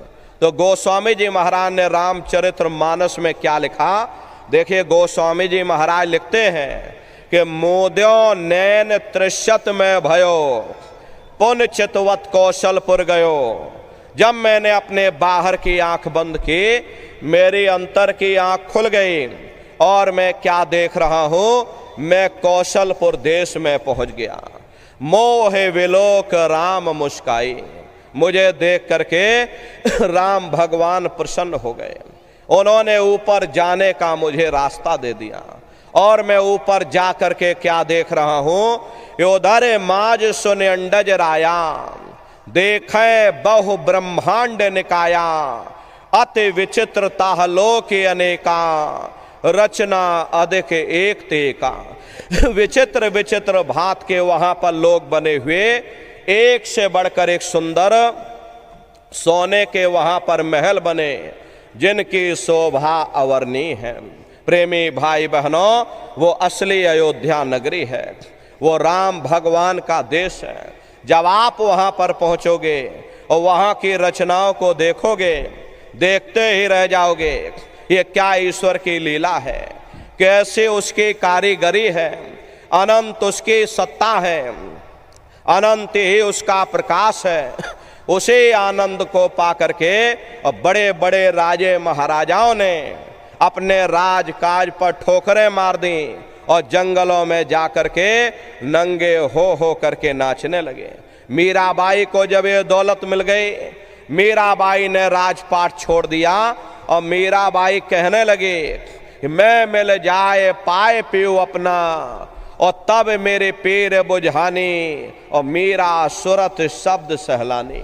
कबीर साहब को जब ये दौलत मिल गई और अन्य महात्माओं को जब वो दौलत मिल गई, उन्होंने जब ऊपर चढ़ करके देखा तो कलम तोड़ करके लिख दिया, अचरज देखा भारी साधो, अचरज देखा भारी रे, और बिना बजाए निस्दिन बाजे, घंटा शंख नगारी रे, बहरा सुन सुन मस्त होत है, तन की खबर बिसारी रे, और बिन भूमि के महल बना है, तामे ज्योति उजारी रे, अंधा देख देख सुख पावे, और बात बतावे सारी रे, जीता मरकर फिर जी जावे, बिन भोजन बल धारी रे, और ब्रह्मानंद संत जन बिरला, कोई समझे बात हमारी रे। प्रेमी भाई बहनों, वो असली अयोध्या नगरी है, वो राम भगवान का देश है। राम जी का दर्शन करने के बाद फिर तुम्हारी ये जीवात्मा दूसरे मंडल के शब्द को पकड़ करके और दूसरे मंडल की चढ़ाई करेगी। शाम तज श्वेत को गहना, सुरत को तान धुन सुनना, और बंक के द्वार धस बैठो, और त्रिकुटी जाए कर लेना। उसी के ऊपर दूसरा देश आता है जिसे महात्माओं ने त्रिकुटी देश कहा। वहां के जो मालिक हैं वो ब्रह्म हैं, वहीं से मन और माया की उत्पत्ति हुई। वहीं से प्रेमी भाई बहनों, तीन गुण, रजोगुण, तमोगुण, सतोगुण, तीनों गुणों की उत्पत्ति वहीं से हुई। ये जो आपके वेद हैं, वेदों को सारी दुनिया पढ़ती है, वेदों की भी उत्पत्ति उसी स्थान से हुई है। अरे महात्मा कहते हैं कि भाई त्रिकुटी महल में विद्या सारा, घनहर गरजे बजे नगारा, और लाल वरन सूरज उजियारा। वहां पर दो धुने, बादलों की गर्जन और मृदंग की आवाज उस लोक में गूंजती रहती है। जैसे पहले स्थान पर राम भगवान के देश में घंटे और शंख की आवाज गूंजती है, ऐसे दूसरे मंडल पर यानी कि ब्रह्म के देश में बादलों की गर्जन और मृदंग वहां पर बजता रहता। ब्रह्म का जो स्वरूप है लाल वरन सूरज उजियारा। ये सूरज कुछ नहीं, ऐसे लाखों लाख सूर्य इकट्ठे करोगे तो वहां का एक सूर्य बनेगा।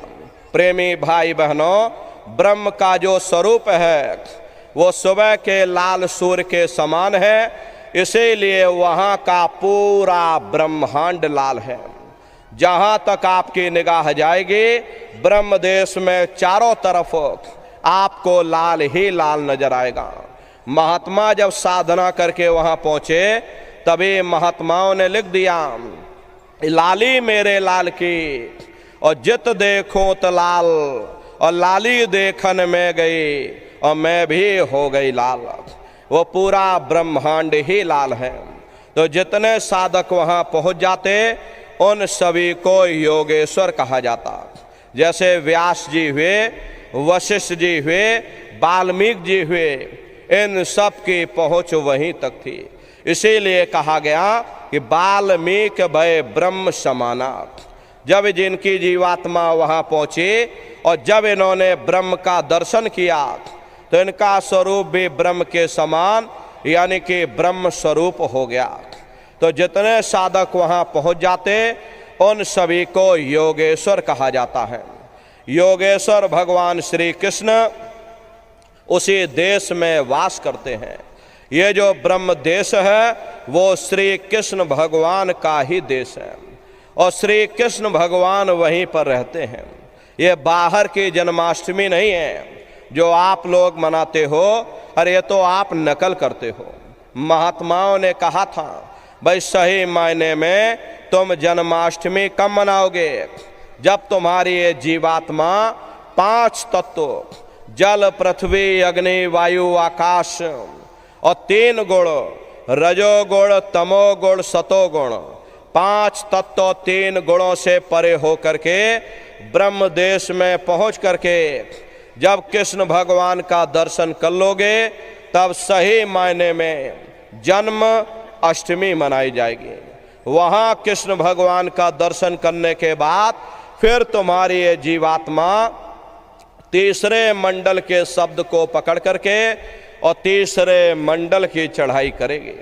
आगे पहुंची सुन झंकार ररंकार ध्वनि सुनी पुकार, आगे श्वेत सुन्न है भाई और मान सरोवर पैठ नहाई।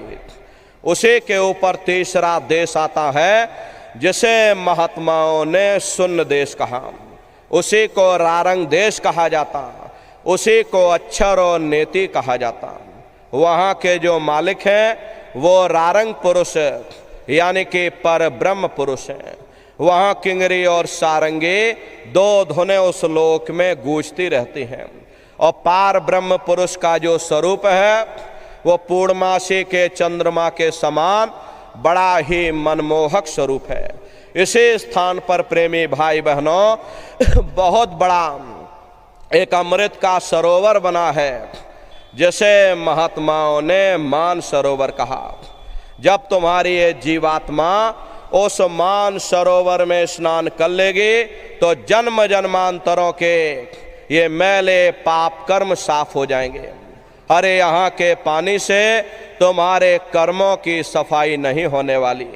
ये बाहर का पानी तुम्हारे शरीर के मैल को धो सकता है, लेकिन जो पापों का मैल है, जो अंतःकरण में ये जो कर्मों की गंदगी, पुण्य और पाप की गंदगी ये जो आपने जमा कर रखी है, वो जब साफ होगी जब आप तीसरे मंडल पर पहुंच करके उस गंगा में डुबकी लगाओगे। उसमें स्नान करने के बाद ये जीवात्मा हंस रूप हो जाती है। हंसन मिले हंसा हो जाई, मिले जो अमी आहारा है। जीवात्मा का खुद का प्रकाश उस अमृत के सरोवर में स्नान करने के बाद 16 सूर्य के बराबर हो जाता। तो फिर यही जीवात्मा चौथे मंडल के शब्द को पकड़ करके और चौथे मंडल की चढ़ाई करती है। 2 पर्वत के संग निहारो और भंवर गुफा ते संत पुकारो। 2 पर्वतों को पार करने के बाद वो बड़ा सुंदर देश आता है जिसे महात्माओं ने भंवर गुफा कहा। वहाँ के जो मालिक हैं वो सोहंग पुरुष हैं। वहाँ बंशी यानी मुरली की मधुर ध्वनियाँ सदा उस लोक में उच्चारण होती रहती हैं। और सोहंग पुरुष का जो स्वरूप है वो दोपहर के सूर्य के समान महाप्रकाशवान स्वरूप है। स्वरूप में अंतर है। पहले स्थान पर निरंजन भगवान का जो स्वरूप है वो ज्योतिष स्वरूप है। दूसरे स्थान पर ब्रह्म का जो स्वरूप है वो सुबह के लाल सूर्य के समान है। तीसरे स्थान पर पार ब्रह्म का जो स्वरूप है वो पूर्णमासी के चंद्रमा के समान है। और चौथे स्थान पर सोहंग पुरुष का जो स्वरूप है वो दोपहर के सूर्य के समान महाप्रकाशवान स्वरूप है। वहाँ के धनी का दर्शन करने के बाद ताके परे धाम सतनामा और बीन बजे सतलोक ठिकाना। सोहंग देश के ऊपर वो पांचवा देश आता है जिसे महात्माओं ने सचखंड देश कहा। वो सचखंड देश अजर अमर अविनाशी सदा एक रस रहने वाला देश है। वहाँ न काल है, न कर्म है, न दुख है, न संताप है, न पुण्य है, न पाप है। जो जीवात्माएं वहाँ पहुँच जाती हमेशा के लिए जन्म मरण के बंधनों से आज़ाद हो जाती।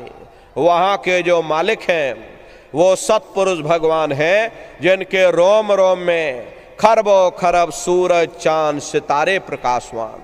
वही हमारे आपके सच्चे मालिक हैं, वही हमारे आपके सच्चे पिता हैं। अरे हमको आपको वहीं से नीचे उतारा गया था, फिर शब्द को पकड़ करके शब्द शब्द पौड़ी पर चढ़कर और पहुंचो सचखंड सतनाम। तो शब्द कब पकड़ में आएगा? जब आप लोग भजन करोगे। और भजन कैसे किया जाएगा जरा अच्छी तरह से समझ लो। ये आंख और कान को बंद करिएगा, लेकिन मन को रोकिएगा। ऐसे समय पर तुम्हारा ये मन जरूर भागेगा। अभी आप यहाँ सत्संग में बैठे हो, शरीर तुम्हारा यहाँ बैठा, लेकिन मन सारी दुनिया में भाग रहा। किसी को कोई बात याद आ गई, ये मन वहाँ पहुँच गया। कोई बाल बच्चों को घर में छोड़कर आया तो मन बाल बच्चों में पहुँच गया। कोई दुकान दफ्तर छोड़ करके आया, मन दुकान दफ्तर में पहुँच गया। कोई खेती बाड़ी छोड़ करके आया, शरीर बेचारा यहाँ बैठा, मन खेत में धान काट रहा। तो ऐसे भजन से कोई लाभ नहीं होगा। जिन्होंने मार मन डाला उन्हीं को सूरमा कहना। अगर दुनिया में कोई हमारा दुश्मन है वो केवल हमारा मन है। ये भाई भाई में झगड़ा कौन करवाता? प्रेमी भाई बहनों, केवल हमारा मन करवाता। मजहब मजहब में लड़ाइयाँ कौन करवाता?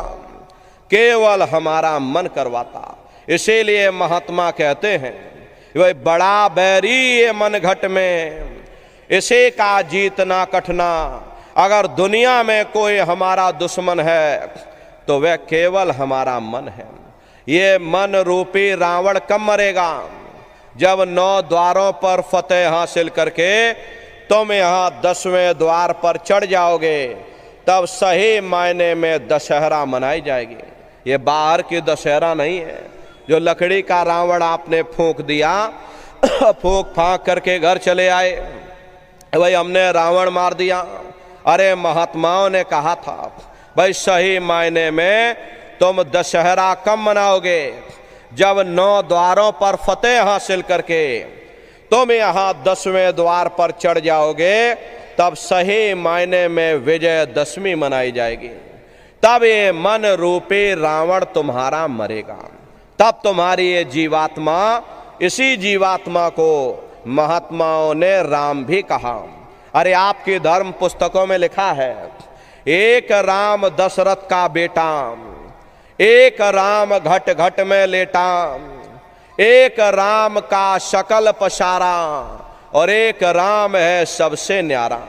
एक वो राम है जो अयोध्या के वासी हैं, और एक राम घट घट में लेटे, यानी हमारी आपकी जीवात्मा जो हर एक के अंदर मौजूद है। महात्माओं ने कहा भाई एक वो राम है, और एक राम का शकल पसारा, यानी पहले स्थान के मालिक वो निरंजन भगवान, जिनको दुनिया त्रिलोकीनाथ कहती है, जिनका ये पूरा पसारा पूरा संसार है।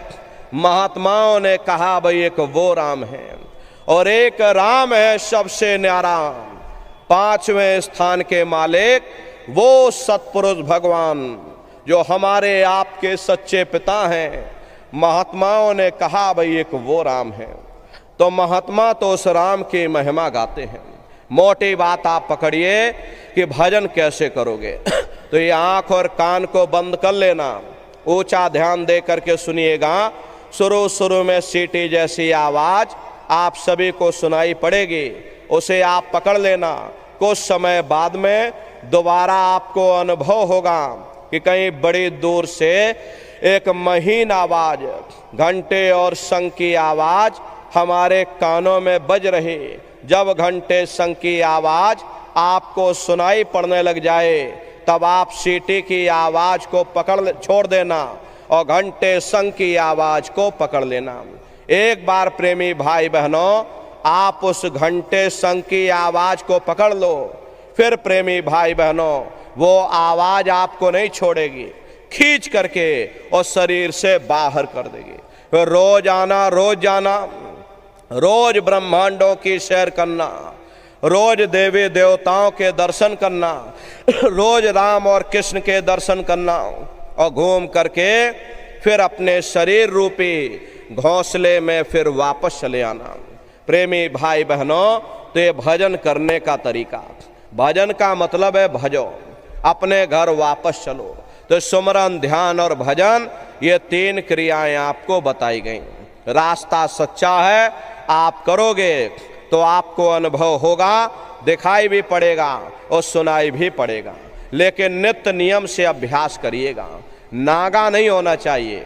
अरे आप शरीर को देखो, भोजन देते हो, सुबह दोपहर शाम रात खाते रहते, लेकिन कभी आपने विचार नहीं किया ये जीवात्मा जो जन्म जन्मांतरों से बेचारी भूखी प्यासी बैठी है, और जिसकी शक्ति से तुम्हारा ये भारी भरकम शरीर चल रहा, तो कभी अपनी जीवात्मा को तुमने भोजन नहीं दिया।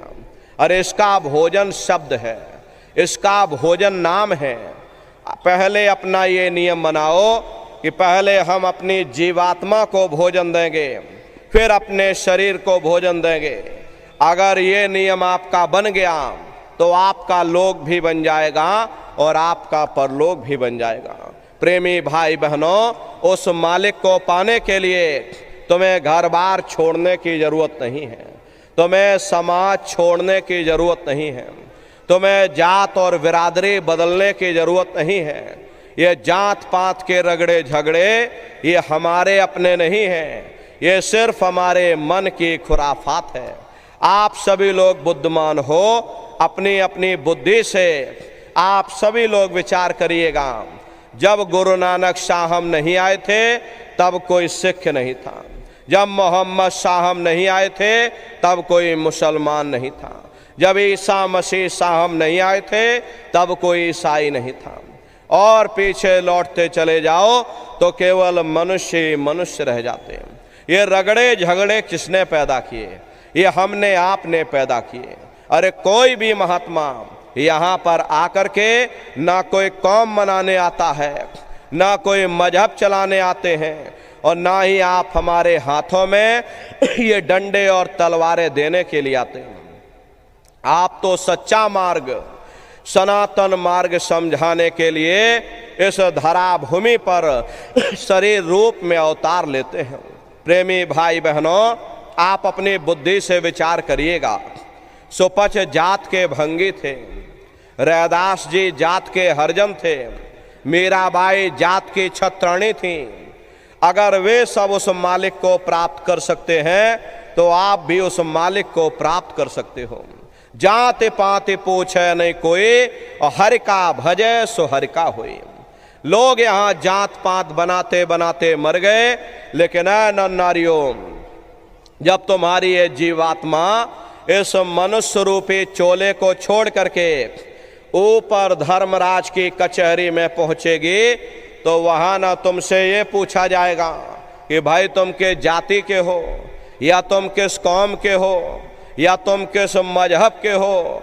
अरे भाई तुम हिंदू हो या मुसलमान हो, तुम हिंदुस्तान से आए हो या तुम पाकिस्तान से आए हो, वहाँ तुम्हारे कर्म देखे जाएंगे, भक्ति भाव देखा जाएगा, मालिक से मिलने का प्रेम और प्यार देखा जाएगा। इसीलिए महात्मा समझाते हैं कि भाई मालिक को पाने के लिए तुम्हें जात बिरादरी बदलने की जरूरत नहीं है, तुम्हें घर परिवार छोड़ने की जरूरत नहीं, तुम्हें बाल बच्चे छोड़ने की जरूरत नहीं, तुम्हें जंगलों पहाड़ों में भटकने की जरूरत नहीं, तुम्हें साधु सन्यासी और बाबा बनने की जरूरत नहीं।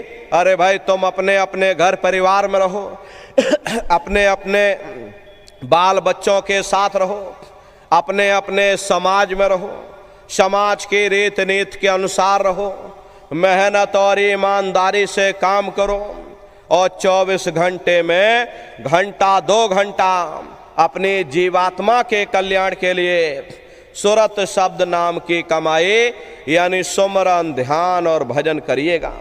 यही दौलत तुम्हारे काम आएगी और बाकी सब यहीं पड़ा रह जाएगा। सोए की एक नौक भी तुम्हारे साथ में जाने वाली नहीं है। अरे बड़े बड़े राजे महाराजे आए, सारी जिंदगी उन्होंने ये किला बनाते बनाते गुजार दिया। आज उनके किलों को जाकर देखिए, आज खंडहर बने पड़े हुए। विश्व विजेता सिकंदर सारी दुनिया पर राज करने का ख्वाब देखता था, वो भी मुट्ठी खोल करके चला गया। कोई क्या साथ लेकर के जाएगा? जो चीज तुम्हारे साथ में जाने वाली है वो केवल परमात्मा की भक्ति है। इसलिए प्रेमी भाई बहनों, वो दौलत कमा लो जो अंत समय में तुम्हारे काम आवे, वरना ये समय तुम्हारा निकलता जा रहा। ये श्वासों की पूंजी ये दिन प्रतिदिन कम होती जा रही। हम लोग कहते हैं कि भाई हमारी उम्र बढ़ रही।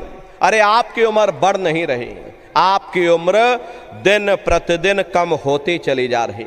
ये चंद श्वासों की पूंजी जो लेकर के हम आप यहाँ बैठे हैं, ये दिन प्रतिदिन कम होती जा रही और एक समय ऐसा आएगा ये बुलबुला तुम्हारा फूट जाएगा, फिर ना जाने दोबारा ये मनुष्य शरीर तुमको मिले या ना मिले। अरे भटकते रह जाओगे युगों युगों के लिए उन नरकों और चौरासियों में। इसलिए प्रेमी भाई बहनों, अहो भाग्य है आपका, आपको ये मनुष्य शरीर मिल गया। इस मनुष्य रूपी मंदिर में बैठ करके वो आत्मधन कमा लो, वो रूहानी खजाना कमा लो जिससे तुम्हारी जीवात्मा का कल्याण हो जावे।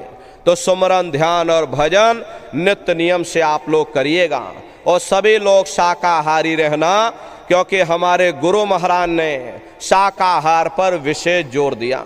गुरु महाराज हमारे कहते थे कि बच्चे बच्चियों तुम लोग शाकाहारी रहना, शाकाहार का प्रचार करते रहना, इसी से देश और दुनिया में भारी परिवर्तन होगा।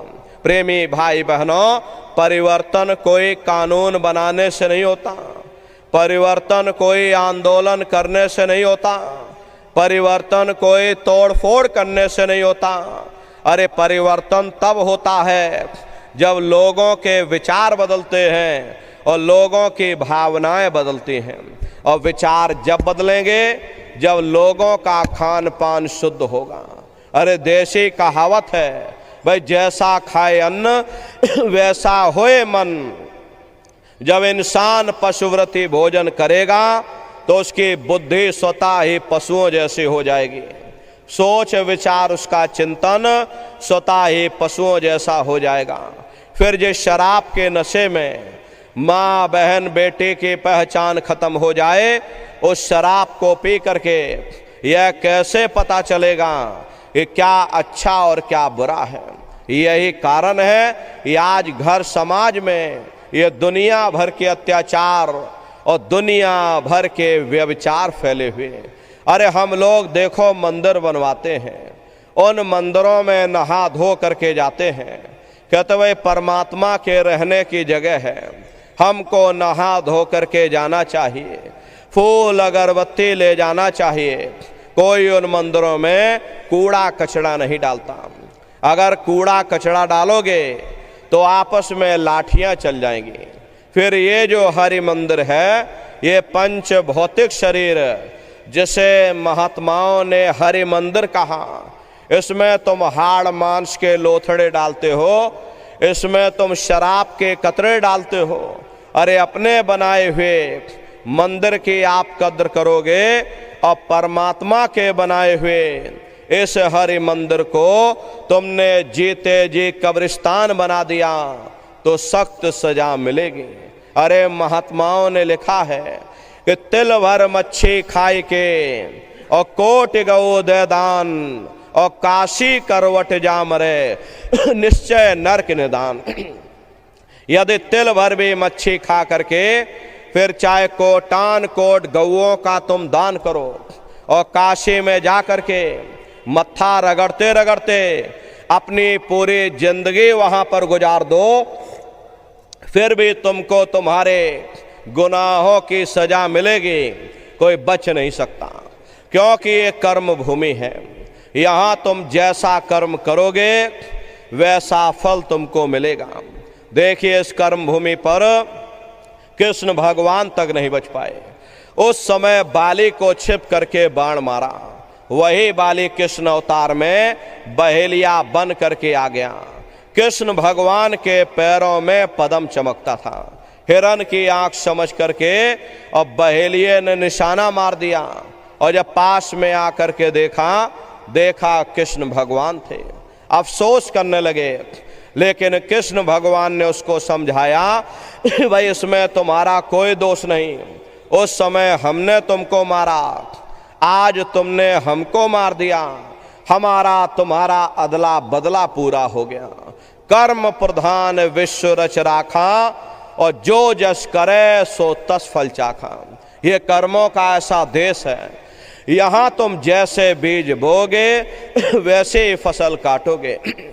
इसलिए प्रेमी भाई बहनों, आपसे हमारी प्रार्थना है ये आप लोग शाकाहारी रहिएगा। ये तरह तरह की बीमारियां जो आज के समय में आ रही, इसका मुख्य कारण एक ही है, लोगों का खान पान गंदा हो गया।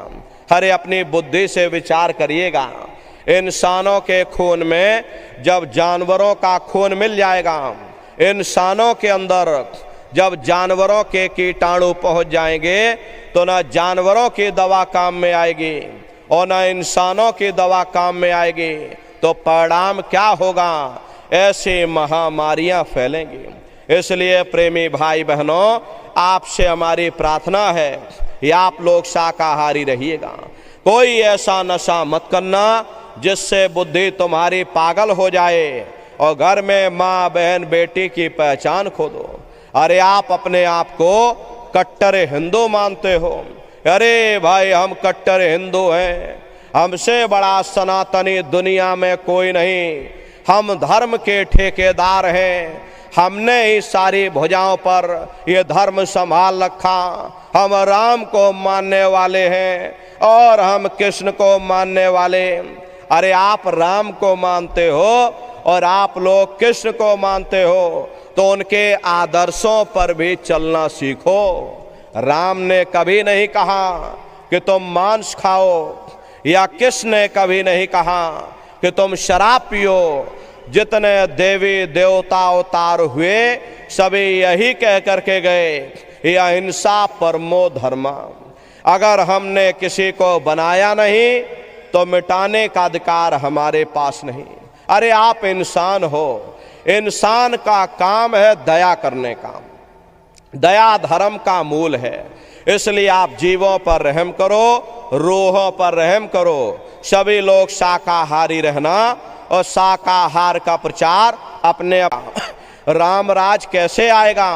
राम राज कोई नारा लगाने से नहीं आएगा, राम राज कोई भाषण देने से नहीं आएगा। राम राज जब आएगा जब आप लोग धर्म का प्रचार करोगे, और धर्म का प्रचार करने की जिम्मेदारी हम सभी प्रेमी भाई बहनों की है।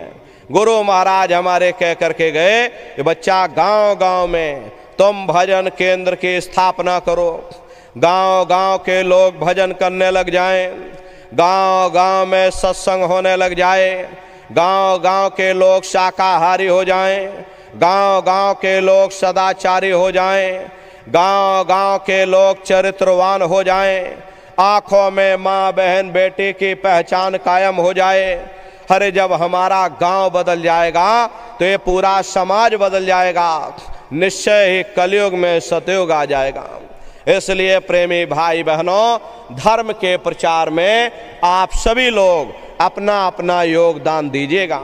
देखिए हमारे गुरु महाराज को, हमारे गुरु महाराज परम संत बाबा जय गुरुदेव जी महाराज ने एक अच्छे समाज के निर्माण के लिए चरित्रोत्थान के लिए, लोगों को शाकाहारी और सदाचारी बनाने के लिए 116 वर्ष की आयु तक अथक मेहनत और परिश्रम किया। हमारे गुरु महाराज ने अपने गुरु की याद में मथुरा आश्रम पर इतना विशाल मंदिर बनवाया। गुरु महाराज हमारे कहते थे, ये बच्चा मंदिर का वो देवता वहाँ पर बैठ करके बरकत बांट रहा।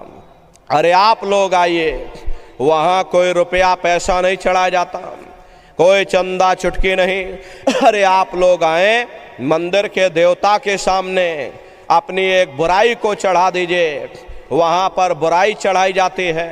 ये हम आज से मांस मछली नहीं खाएंगे, हम आज से अंडा शराब का सेवन नहीं करेंगे, हम आज से झूठ नहीं बोलेंगे, हम आज से किसी को धोखा नहीं देंगे। अरे आप अपनी एक बुराई चढ़ा दो, आपकी एक मनोकामना पूरी होगी। ऐसा वरदानी मंदिर गुरु महाराज ने अपने गुरु की याद में मथुरा आश्रम पर बनवाया है। उन्हीं की याद में ये पावन भंडारे का कार्यक्रम 20 दिसंबर से और 24 दिसंबर तक मथुरा आश्रम पर मनाया जाएगा। तारीख आप लोग याद रखिएगा, 20 से 24 दिसंबर तक ये पूज्य दादा गुरु महाराज का पावन पुनीत भंडारे का कार्यक्रम होगा। तो आप सभी प्रेमी भाई बहन भंडारे के कार्यक्रम में पधारिएगा। देश के कोने कोने से दसियों लाख की संख्या में सत्संगी प्रेमी भाई बहन मथुरा दरबार में पधारते हैं। उनके रहने ठहरने के लिए वहाँ अलग अलग जिलों के टेंट रावटी डेरे लगाए जाते हैं। भोजन पानी के लिए अलग अलग जिलों के निःशुल्क भंडारे वहाँ पर चलते हैं। अपना बहुत बड़ा आश्रम है, करीब करीब 10 किलोमीटर के व्यास में अपना ये कार्यक्रम होता है। प्रेमी भाई बहनों, अपने आश्रम पर गुरु महाराज की एक छोटी सी गौशाला भी है। गुरु महाराज के पास में कुल 2 गाय थी। 2 गायों का ही इतना बड़ा परिवार है। ये आज के समय में करीब करीब 3000 गायें हैं और 3000 के ऊपर सांड हैं। गौशाला अलग है और नंदीशाला अलग है। किसी को बाहर नहीं भेजा जाता, क्योंकि हमारे गुरु महाराज कह करके गए, बच्चा ये मेरी प्यारी गाय हैं, इनको यही रखना, अगर बाहर भेज दोगे लोग मार देंगे, काट देंगे। इसीलिए चाहे गाय हो या चाहे बैल हो, हमारे यहाँ किसी को बाहर नहीं भेजा जाता। गायों के लिए अलग से गौशाला है और सांडों के लिए अलग से नंदीशाला बनी है। उसी के बगल में अपना एक बहुत बड़ा विद्यालय है, जिसमें 2,500 से 3,000 बच्चे निःशुल्क विद्या अध्ययन करते हैं। कॉपी किताब, पढ़ाई लिखाई, भोजन पानी बिल्कुल निःशुल्क है। वो इंटर कॉलेज है। प्रेमी भाई बहनों, उसी के बगल में अपना एक बहुत बड़ा अस्पताल भी है। प्रेमी भाई बहनों, वो गुरु महाराज की कर्म भूमि है और गुरु महाराज की जन्म भूमि, जहाँ पर हमारे गुरु महाराज का जन्म हुआ, जिला इटावा, ग्राम खितौरा में है। जैसा भव्य मंदिर मथुरा दरबार में बना हुआ, उसी तरह से भव्य मंदिर गुरु महाराज की जन्म भूमि पर बन करके तैयार हो चुका। ये जो आप फोटो देख रहे हो, ये गुरु महाराज की जन्म भूमि का ही मंदिर है। बहुत बड़ा अपना आश्रम बना हुआ, करीब करीब 3000 बीघे में अपना वो आश्रम बना हुआ। प्रेमी भाई बहनों, वो गुरु महाराज की जन्म भूमि का मंदिर है। और इधर जो फोटो लगी होगी वो मथुरा दरबार का मंदिर है। प्रेमी भाई बहनों, ये गुरु महाराज की जन्म भूमि और गुरु महाराज की कर्म भूमि पर आप सभी प्रेमी भाई बहन समय निकाल करके पधारिएगा। अभी भंडारे का कार्यक्रम होने जा रहा। इस भंडारे के अवसर पर मथुरा दरबार में आप सभी प्रेमी भाई बहन पधारिएगा। अपने अपने बच्चों को भी साथ में ले करके आइएगा। प्रेमी भाई बहनों, हम लोग ये सोचने लगते हैं, अरे बच्चों को क्या करेंगे ले जाकर, ये बच्चे छोटे हैं, इनको घर में रहने दो, इनको पढ़ाई लिखाई करने दो, अभी इनकी पढ़ाई लिखाई की उम्र है, ये सत्संग सुनना और ये भजन पूजा पाठ करना ये तो हम लोगों का काम है। इन बच्चों को घर पर पढ़ाई लिखाई करने दो। प्रेमी भाई बहनों, यहीं पर हम लोग धोखा खा जाते हैं। अरे पढ़ाई लिखाई जरूरी है, हम आपकी ये बात मानते हैं। ये आज के समय में शिक्षा बहुत जरूरी है। अरे हमको भी गुरु महाराज ने पढ़ाया लिखाया, हमको ये अंगूठा छाप नहीं है, गुरु महाराज ने हमको भी पढ़ाया लिखाया। प्रारंभिक शिक्षा हमारी गुरु महाराज की जन्मभूमि पर हुई, क्योंकि जो गुरु महाराज की जन्मभूमि है वही हमारी भी जन्मभूमि है। 1 से लेके 5 तक हम खितौरा में पढ़ाई किए, उसके बाद गुरु महाराज हमको मथुरा ले गए, आगे की पढ़ाई लिखाई फिर हमने मथुरा में की। 10वीं किया, फिर 12वीं किया, फिर BA किया, फिर LLB किया और LLB करके वकील भी बने। तो कहने का मतलब ये है कि गुरु महाराज ने हमको भी पढ़ाया लिखाया। लेकिन प्रेमी भाई बहनों, पढ़ाई लिखाई के साथ साथ अच्छे संस्कार भी जरूरी है। और संस्कार कोई MA BA की डिग्री करने से ही नहीं पड़ जाते, संस्कार कोई डिप्लोमा करने से ही नहीं पड़ जाते। अगर MA BA की डिग्री कर लेने से ही बच्चों के अंदर संस्कार पड़ गए होते तो हिंदुस्तान में इतने वृद्धाश्रम न खोले जाते। प्रेमी भाई बहनों, संस्कार पढ़ेंगे महात्माओं के वचनों से, संस्कार पढ़ेंगे सत्संग के माध्यम से। ये बच्चे देश के भविष्य हैं, इन बच्चों के अंदर अच्छे संस्कार डालना ये समय की बहुत बड़ी मांग है। अरे आज के समय में बच्चों के अंदर संस्कारों की कमी देखी जा रही, वरना पहले के समय में अकेले माँ बाप अपने 4-4 बच्चों को पाल लेते थे, लेकिन आज के समय में वही 4-4 बच्चे, वही MA BA और डिग्री और डिप्लोमा किए हुए बच्चे अपने माँ बाप को रोटी नहीं खिला पा रहे। शादी हो जाती है, घर परिवार बांट करके रख दिया, जमीन जायदाद बांट करके रख दी, चूल्हा चौका बांट करके रख दिया, यहाँ तक कि बेचारे माँ बाप को भी बांट करके रख दिया। 10 दिन तुम हमारे घर में छोड़ दो और 10 दिन बाद तुम अपने घर ले जाना। प्रेमी भाई बहनों, ये सब क्या है? ये संस्कारों की कमी है माताओं बहनों। अरे बच्चे तुम्हारी धरोहर हैं, ये बच्चे तुम्हारे जीवन की पूंजी हैं। अरे अपनी पूंजी को संभाल करके रखिएगा। इन बच्चों को आप बचपन से तैयार करिए, इनको अच्छी शिक्षा देना, इनको अच्छे संस्कार देना, इनको शाकाहारी बनाना, इनको सदाचारी बनाना, इनको चरित्रवान बनाना और इनको भी तुम राम और कृष्ण बना दो। यही बच्चे बड़े हो करके माँ बाप का नाम रोशन करेंगे, घर और समाज का नाम रोशन करेंगे। इसलिए प्रेमी भाई बहनों, अपने अपने बच्चों के साथ, इष्ट मिष्ट परिवार वालों के साथ आप सभी प्रेमी भाई बहन पूज्य दादा गुरु महाराज के इस पावन भंडारे के कार्यक्रम में सब परिवार सादर आमंत्रित हैं। आप लोग पधारिएगा और सुमरन ध्यान और भजन बराबर आप लोग करते रहना। इतना जान लो प्रेमी भाई बहनों, ये रास्ता बिल्कुल सच्चा है। अरे आप करोगे, आपको अनुभव होगा, दिखाई भी पड़ेगा, सुनाई भी पड़ेगा। अरे आपका लोक भी बन जाएगा और आपका परलोक भी बन जाएगा। इसी के साथ अब हम अपनी वाणी को विराम देते हैं। आप लोगों ने अपना कीमती समय हमको दिया, इसके लिए आप सभी प्रेमी भाई बहनों को बहुत बहुत साधुवाद है। कहने सुनने में यदि हमसे कोई गलती, कोई भूल चूक जाने अनजाने में हुई हो, अरे हम तो छोटे हैं, आप सभी लोग, हमारी माताएं बहनें बूढ़े बुजुर्ग, हमको छोटा समझ करके आप सभी प्रेमी भाई बहन हमको क्षमा करिएगा। अभी आप लोग बैठे रहिएगा, एक प्रार्थना सभी प्रेमी भाई बहन बैठ करके करिएगा, उसके बाद ये समापन हो जाएगा। तो सभी प्रेमी भाई बहन बैठ करके मालिक को याद करते हुए एक प्रार्थना बोलिएगा। बोलो जय गुरुदेव, जय गुरुदेव।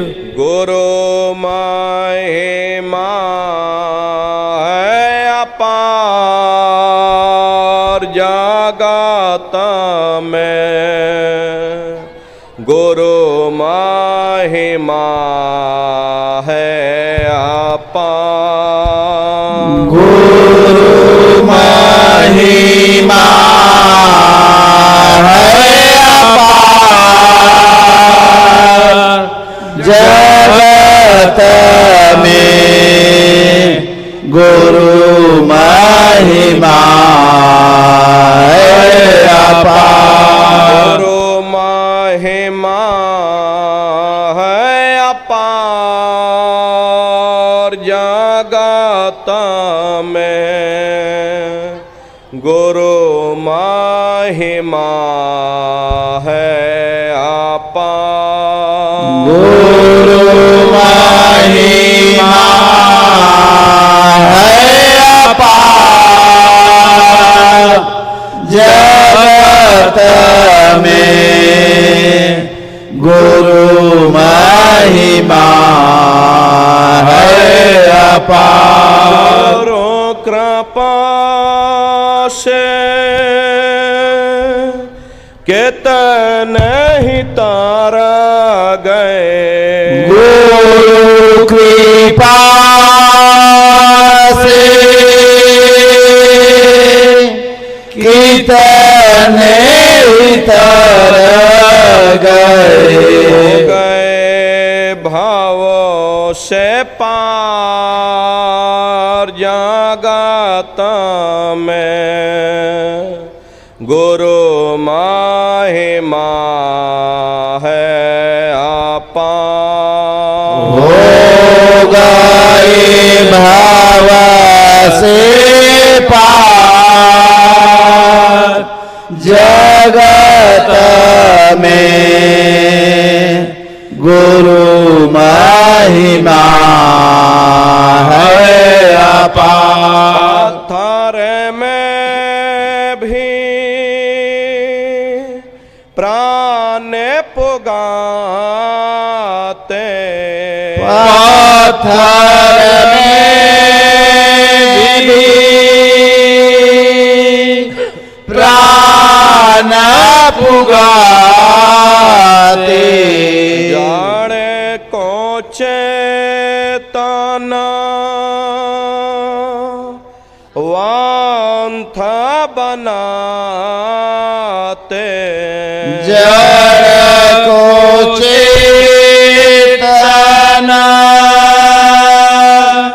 वांथ बनाते, प्रेम दया भंडार जगत में, गुरु महिमा है अपार। प्रेम दया भंडार जगत में, गुरु महिमा है अपार। गुरु महिमा है अपार जगत में, गुरु महिमा है अपार। गुरु महिमा है अपार जगत में, गुरु महिमा है अपार। सब प्रेमी मिला जोले कर गाओ, सब प्रेमी मिला जुल कर गाओ, गुरु नाम की धूम मचाओ। गुरु नाम की धूम मचाओ। गुरु नाम है सार जगत में, गुरु महिमा है अपार। गुरु नाम है सार जगत में, गुरु महिमा